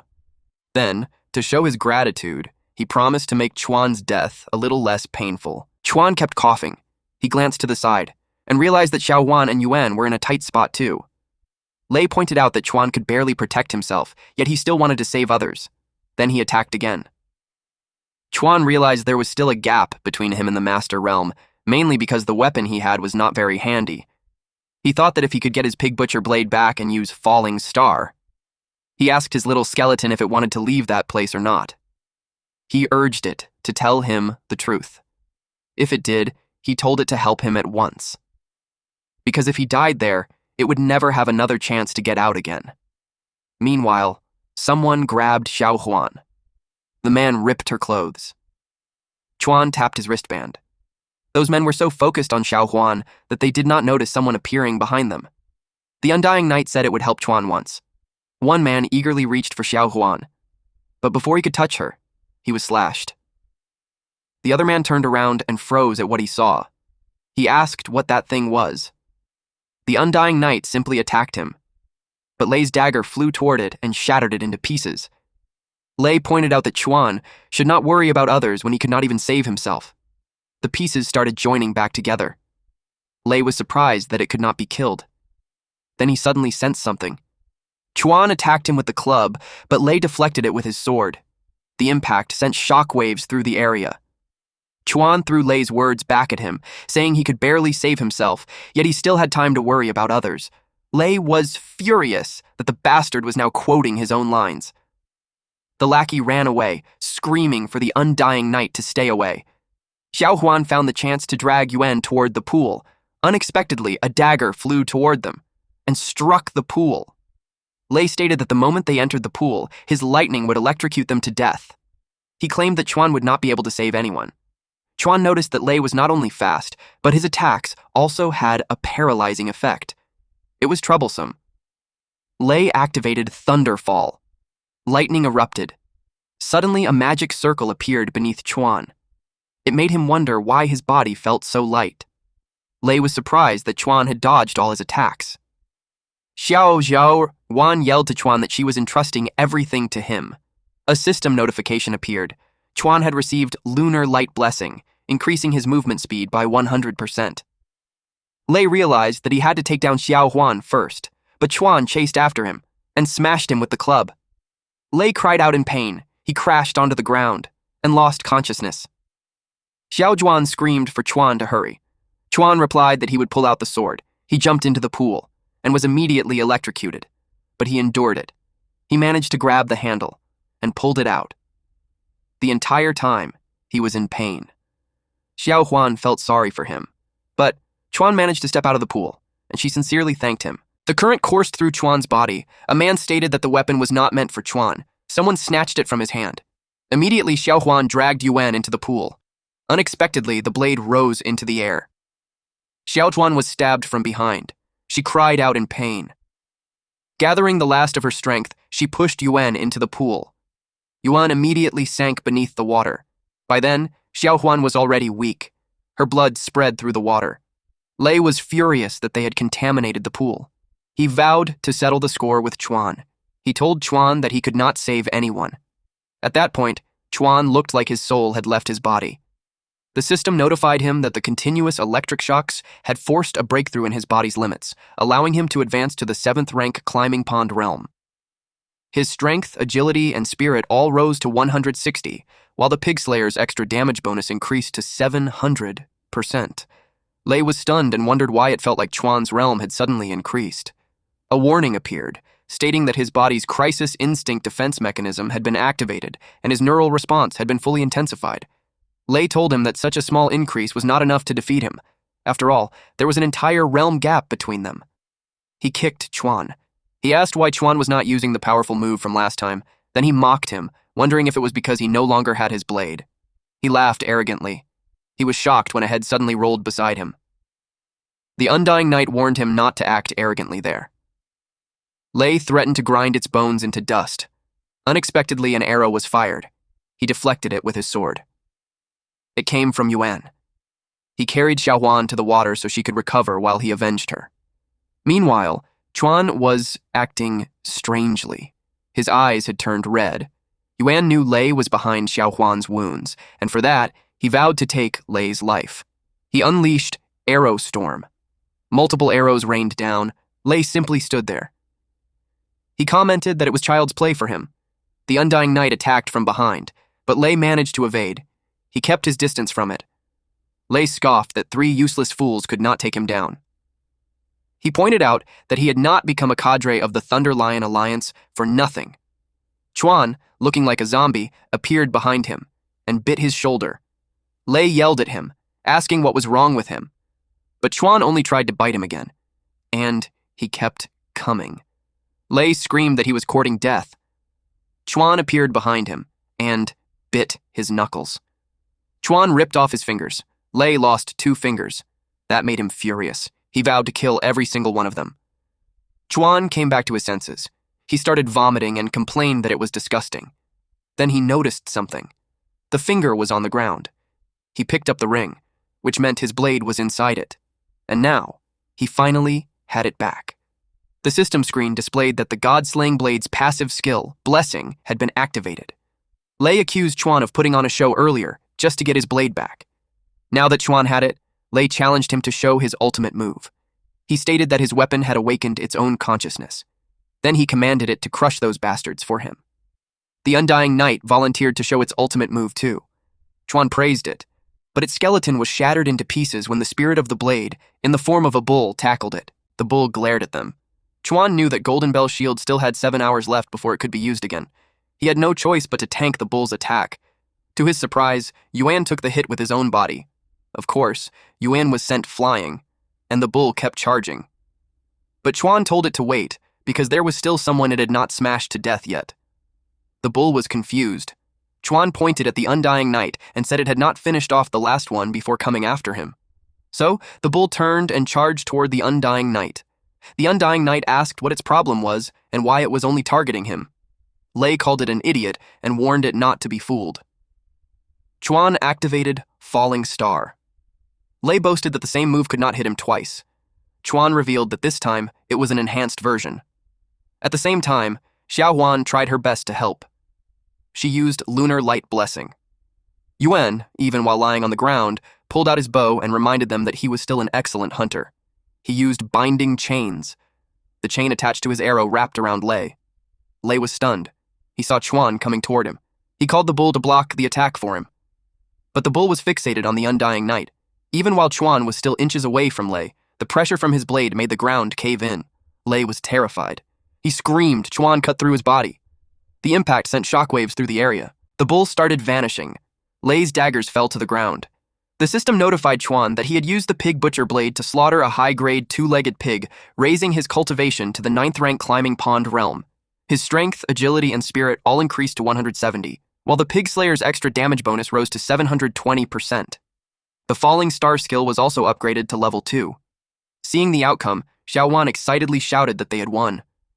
Yuan winced in pain, but he said that as long as she was fine, that was all that mattered. Chuan thought the swords would be worth quite a lot, so he took them. But as soon as he did, the bull appeared and flew away. Chuan was surprised. The Undying Knight sighed because it had failed its mission. Chuan thanked it for its help. He was also glad that the pool had saved them. The Undying Knight asked if it was finally free. Chuan assured it that he would take it out of there, and it could go wherever it wanted. The Undying Knight said it did not want to keep living in that body anymore. It wanted to break the curse. Chuan promised to help it. The Undying Night told him that if Chuan could break its curse, then until that day came, it was willing to fight for him and obey his commands. Chuan agreed to the deal. He placed it inside the wristband. Xiaozhuan told Chuan that the pool's color had turned black and lost its glow. It had been completely contaminated and lost its effects. She added that Yuan had suffered internal injuries after being rammed by the thunderbolt. She had to take him back for treatment. Chuan asked how she was doing. She replied that because of the treasure pool left behind by the celestial race, her injuries had recovered in a short time. She added that if her blood had not contaminated the pool, the treasure pool could have saved Yuan. Yuan assured her that his injuries were not that serious, but he coughed up blood, making Xiaozhuan worry even more. He stated that Lei Gang was a cadre of the Thunder Lion Alliance, so his death would definitely bring them trouble. He made Chuan promise that if anything happened to him, he would protect Xiaohuan for him.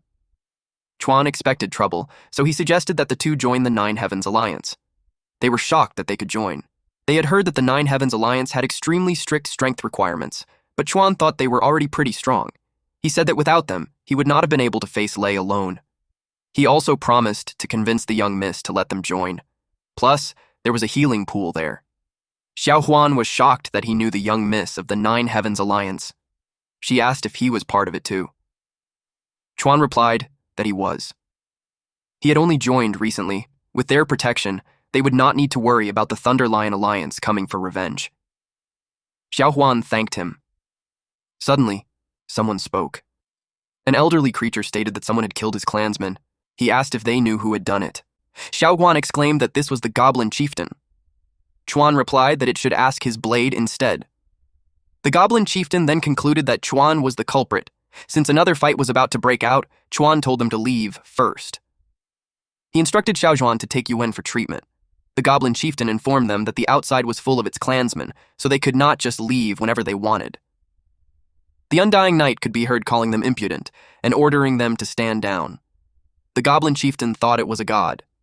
The Undying Night replied that a race abandoned by the gods would be consumed by cursed flames. Suddenly, the Goblin Chieftain knelt down and asked for forgiveness. Then the Undying Night told Chuan that they could leave now, and the goblins would not trouble them anymore. As they passed by, the goblins worshipped them.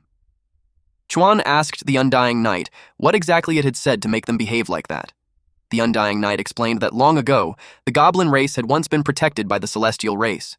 To repay that kindness, they willingly provided food for the Cardian beasts that protected the celestial race ruins. Hearing this, Chuan finally understood why the female goblin had teleported him there.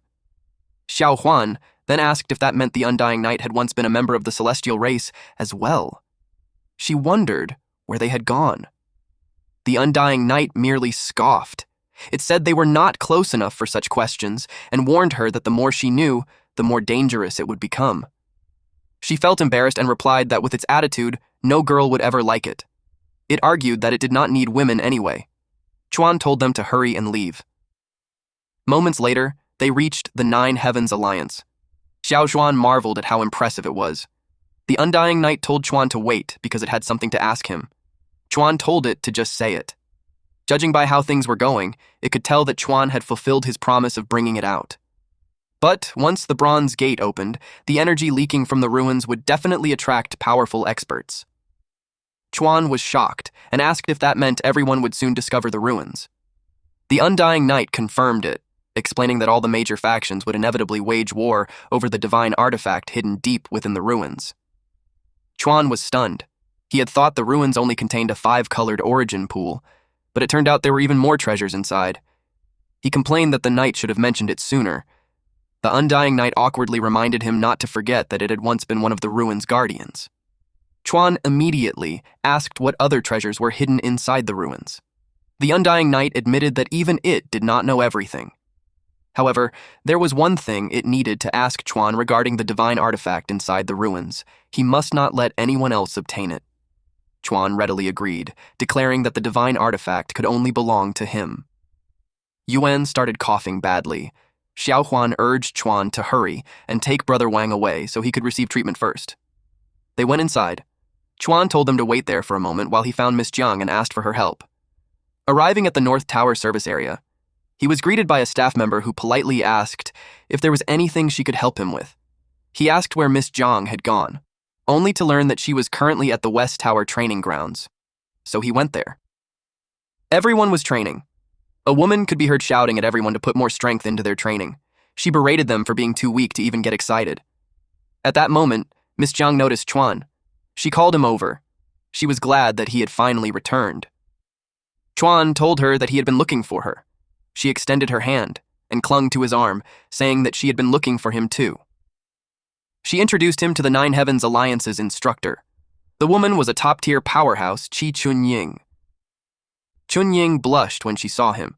She told him that Miss Jiang had mentioned him several times already. She touched his chest and commented that his body felt pretty solid. Miss Jiang got embarrassed and called her out. She told her not to touch people like that. Chuan said he had something important to discuss with her. Chunying replied that she was very interested in him, and everything else could wait. She invited him to have a friendly match. He answered that there was no need, but Miss Jiang encouraged him to show his strength. Fighting a powerhouse was also a chance for him to improve. Chunying instructed everyone to move back. The students were thrilled that their instructor was about to train another newcomer. One man exclaimed that it was going to be fun to watch. Chunying called for her sword. It flew from the stand. She caught it in her hand and attacked Chuan without warning.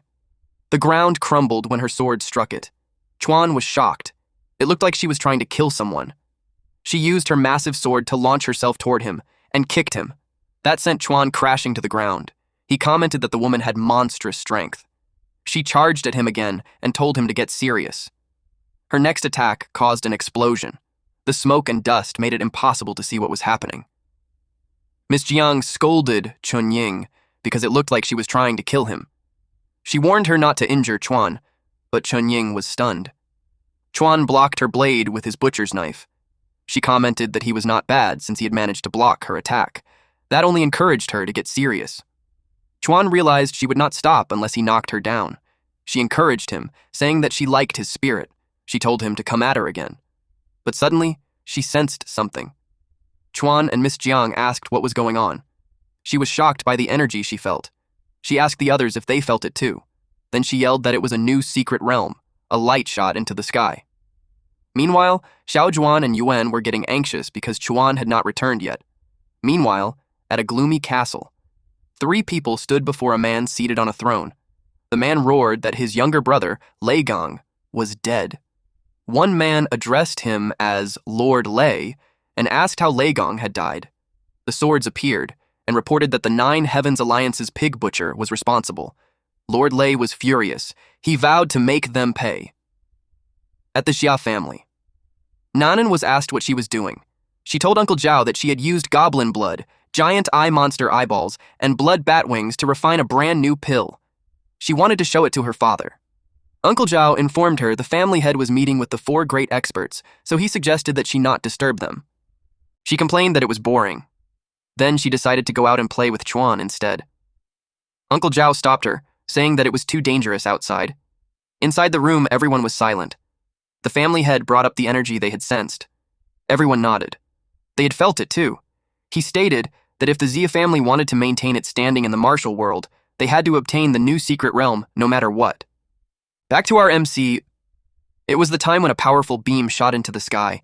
Miss Jiang pointed at it and exclaimed that it was a new secret realm. She knew powerhouses from every faction would soon fight over it, and she believed the Nine Heavens Alliance would not fall behind either. Chunying encouraged her to lead the team and seize the secret realm. Miss Jiang thought that if she personally conquered this secret realm, everyone in the Nine Heavens Alliance might finally change their opinion of her. To her, this was a rare opportunity she could not afford to miss. So she said she would do it. Chunying worriedly told her that if anything happened to her, she would not be able to explain it to the family head. Miss Jiang replied that if something happened to her, it had nothing to do with anyone else. Her father had protected her too well, and that was exactly why things had turned out this way. She reminded them that they had already witnessed Chuan's strength for themselves. With everyone working together, she believed they could definitely seize the newly discovered secret realm. She turned to Chuan and asked if he would come with them. Chuan readily agreed, but said he had one condition. He explained that during an earlier mission, he had encountered the Thunder Lion Alliance. They were surprised to hear that. Miss Jiang immediately asked if they had done anything to him. Chuan casually replied that he had already killed Lei Gang. That shocked them because Lei Gang was a Master Realm powerhouse from the Thunder Lion Alliance. He explained that 2 hunters had helped him, but they were seriously injured at the moment. He asked Miss Jiang to let them join the 9 Heavens Alliance and arrange treatment for them as soon as possible. Miss Jiang readily agreed, pointing out that manpower was crucial at a time like this. The moment they helped Chuan, they had already become enemies of the Thunder Lion Alliance. She assured him that she would immediately send people to bring them over for treatment. Since Uncle Qian was still away on a mission, she decided to send a messenger pigeon to notify him right away. After all, the early bird gets the prize. Meanwhile, Chuan secretly thought it would be better not to tell Miss Jiang that he had already been to the secret realm. Inside the secret realm, goblins were being massacred. The Xia family was responsible. They continued moving deeper inside. The Xia family head commented that it was his first time seeing a secret realm guarded by goblins. He saw that the door had already been opened, so he knew someone had arrived before them. His men entered first. And the moment they opened the door, an arrow flew toward them. One of them was hit directly. It was the goblin chieftain. The Xia family members were all surprised. The goblin chieftain was furious that they had slaughtered his clansmen. He demanded blood for blood. The Xia family head told his men to stand down, because he knew that goblin was not something they could handle. He removed his cape and approached it. The goblin chieftain prepared to fight. It unleashed earth-shattering lava. The goblin chieftain struck the ground with his staff, and the ground split apart, revealing lava beneath it. Their men were shocked. One almost fell in. The Xia family head rushed to grab him. The man was so rattled that he excused himself and left. This made the Xia family head furrow his brows. The dragon tattoo on his arm glowed brightly. He attacked the goblin chieftain. The goblin chieftain clapped his hands. But before it could even cast its spell, this man had already appeared in front. A golden dragon emerged. It burned as brightly as the sun. It struck the goblin chieftain's arm, and the arm was bitten off. The Xia family head stated that he had not come there to exterminate their race. But Xia Beihai followed only one principle. Whoever stood in his way would die. The goblin chieftain was in great pain. Beihai and his men continued deeper inside. The goblin chieftain was glad that he had survived. Their king would awaken soon, and he needed to report the matter immediately. Unexpectedly, someone fired an arrow, and it struck him. A middle-aged man arrived and declared that other than him, no one else was leaving that place alive. Meanwhile, Beihai reached the pool. He saw the corpses and identified them as members of the Thunder Lion Alliance. He never expected them to die there. He sensed an even stronger energy deep within the palace. Since he could sense it, that meant the item was still there. He instructed his men to move in. They continued going deeper, until he stopped. Beihai became serious. One of his men reported that there was a seal ahead. The man added that he had never seen a sealing formation like that before. He knew it would be difficult to break. Beihai replied that there was no door in the world that could not be opened. Since there was no key, he decided to tear it down. He pushed against it. His men were surprised to see that it was working. They offered to help too. Beihai gritted his teeth as he continued pushing. He gave it everything he had. Just a little more, and it would fully open. Suddenly, someone called out to him. The man told him that he had gotten old. Beihai recognized him as Shang Guhao. He was surprised that he had come too. He told him that this place was not for juniors like him. Guhao remarked that, after all these years, he never thought the Xiao family would still be among the heads of the 4 great families. Beihai challenged him to show how much progress the Shang family had made. Guhao suggested saving the competition for later. If they wasted their strength fighting there, they would only let others reap the benefits once more powerful experts arrived. Beihai snorted, admitting that it was the most sensible thing Guhao had said so far. Guhao identified the seal as an energy infusion formation. Beihai was surprised that he knew that. Guhao argued that the Shang family had not reached its current status through brute force alone, but through knowledge as well. Beihai had enough of that nonsense and asked how they were supposed to open it. Guhao ordered everyone to step back. He got into position and unleashed spear strikes like a dragon. He slashed at the door continuously. Each strike sent out shockwaves, but nothing happened. Beihai speculated that the seal could only be broken by lighting up the entire formation. Guhao commented that Beihai was old, but his brain had not gone dull yet. Beihai mocked him by asking if that was his full-powered strike. Guhao had only lit up 1/3 of the formation, while Beihai had already illuminated half of it. He proudly declared that his own strength was obviously greater. Meanwhile, Chuan, Miss Jiang, and Chunying entered. Seeing the goblin chieftain's corpse, Yuan could tell that someone had been there before them. They climbed the staircase and reached the pool. Miss Jiang was shocked. Chuan had said he killed Lei Gang, yet she found his corpse there. She asked if he had fought Lei Gang in that place. Chuan explained that after they continued exploring deeper into the secret realm, Lei Gang had begun hunting them down. Suddenly, they felt a powerful presence. Chunying urged everyone to hurry inside and seize the treasures before others could take them first. Chuan noticed that his wristband was glowing. The undying knight called out to him and warned him not to go any further. It promised to lead them to where the true treasure was hidden. Chuan asked if he was telling the truth. The undying knight pointed out that it would gain nothing from tricking him. The undying knight urged him to stop hesitating. When he reached a stone pillar carved with a tiger, it instructed Chuan to turn right. Chuan was about to tell Miss Jiang, but he saw that they were already far ahead, so he decided to act on his own. He opened the door, unsure if the true treasure was hidden below. He asked what it was and whether it could at least give him a hint. The undying knight told him that he would understand once he went down, because it was a destiny meant only for him. He descended the staircase. Meanwhile, Gu Hao argued that he had seen everything clearly from behind. Beihai had only lit up a little more than 1/3 of the formation. Beihai said he had never thought the Shang family would be so fond of talking nonsense. He argued that he had clearly lit up far more than Gu Hao. He told Gu Hao that if he did not believe it, he could ask his 2 warrior brothers.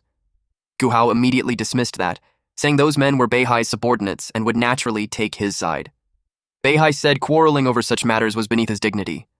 Gu Hao suggested that they join forces, split the treasure inside equally, and pool their strength so outsiders could not take the fortunes of their 4 great families. Beihai agreed. Suddenly, a woman appeared. It was Chunying and Miss Jiang. Chunying asked the seniors if they needed a hand.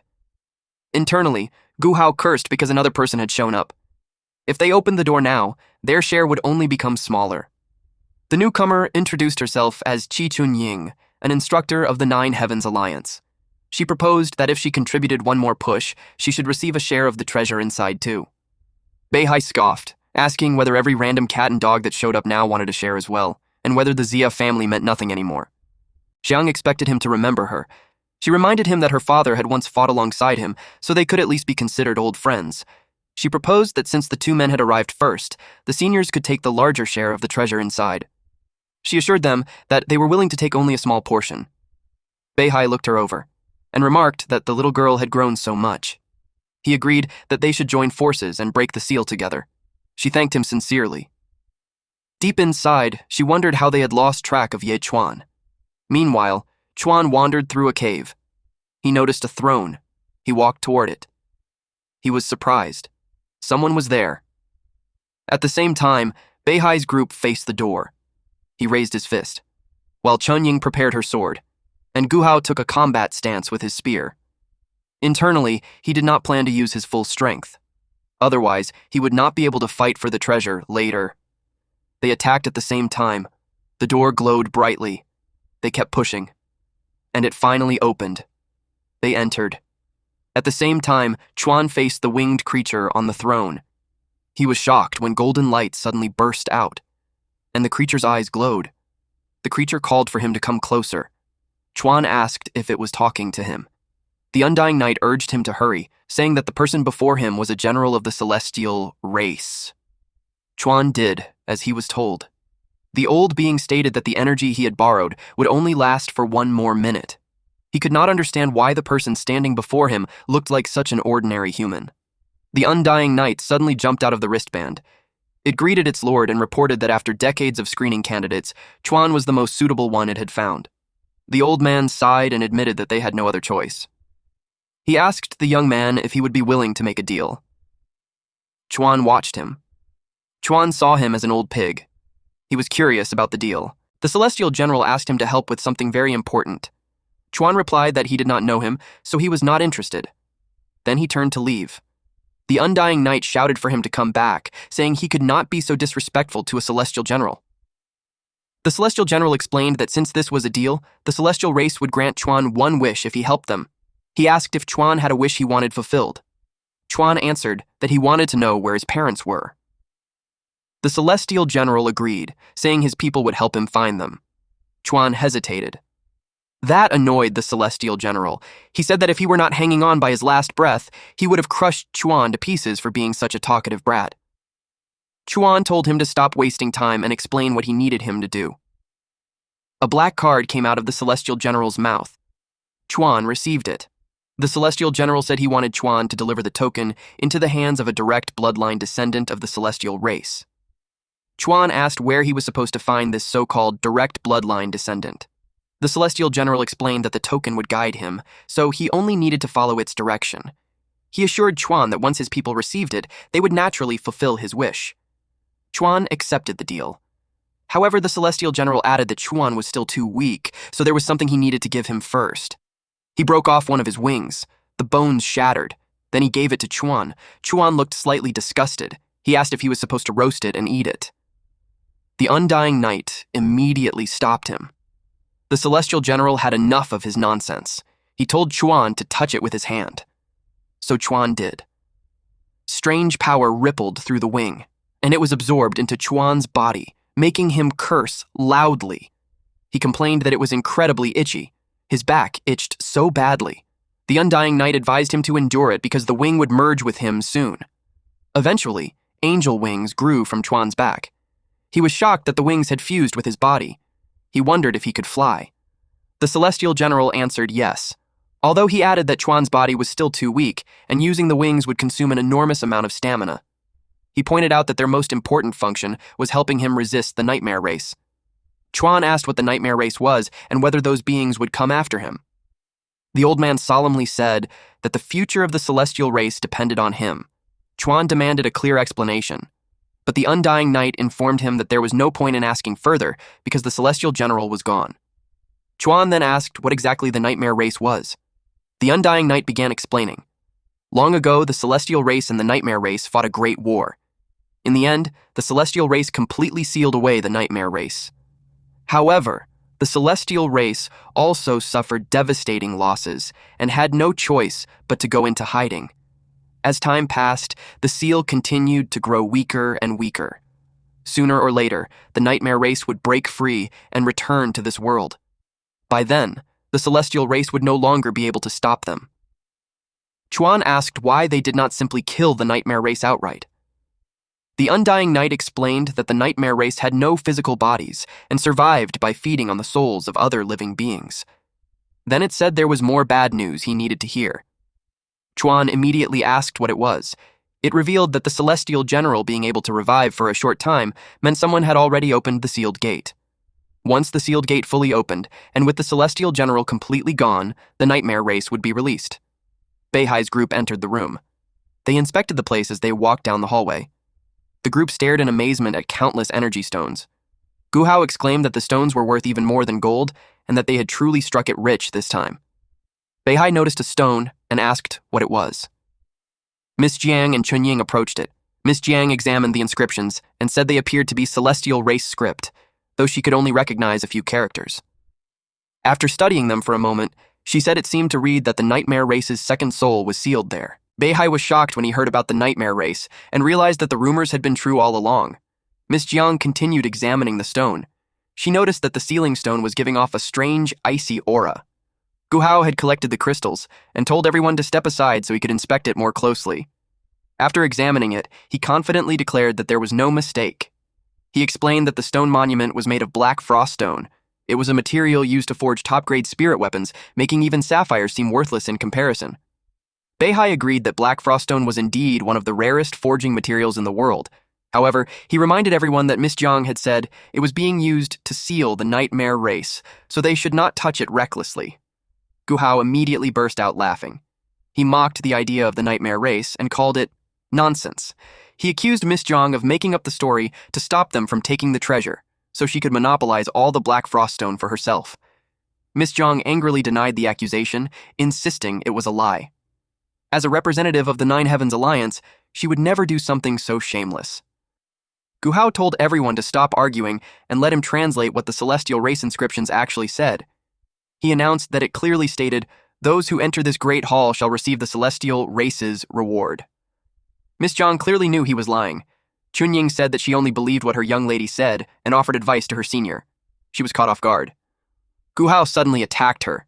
His kick sent her crashing into the cave wall. Miss Jiang rushed to her side and asked if she was all right.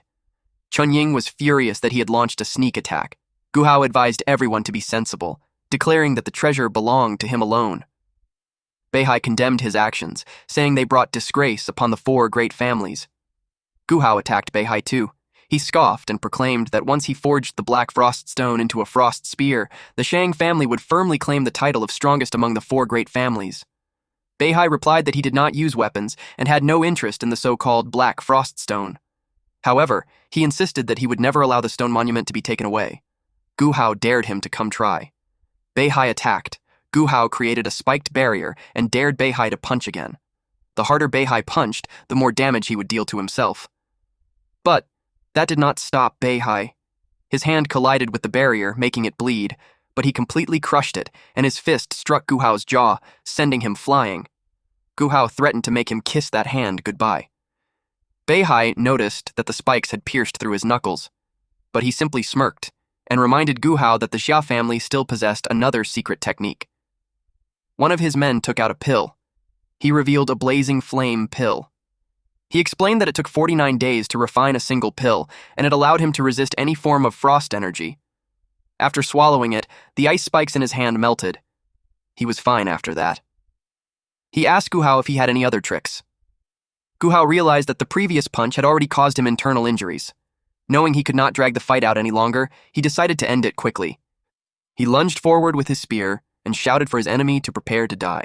Beihai remained calm and reminded him that frost energy was useless against him. He blocked the attack with a single punch. Gu Hao then unleashed Frost Spear Barrage. Several ice arrows rained down on them. One Xia family man screamed. He was struck in multiple parts of his body, while Beihai tried to crush the arrows before they pierced him, and Chunying swung her blade around to protect Miss Jiang. She deflected multiple arrows. Then she gave Miss Jiang the signal. Jiang took out her instrument and started playing it. She began her counterattack. Alright, that's it for today's story. If you want the weekly chapter updates for this series, those will now be uploaded on my second channel, Manhwa Updater. So if you don't want to miss what happens next, make sure to check it out and join the update gang. Thanks for watching, stay cool, stay awesome, and I'll see you in the next one.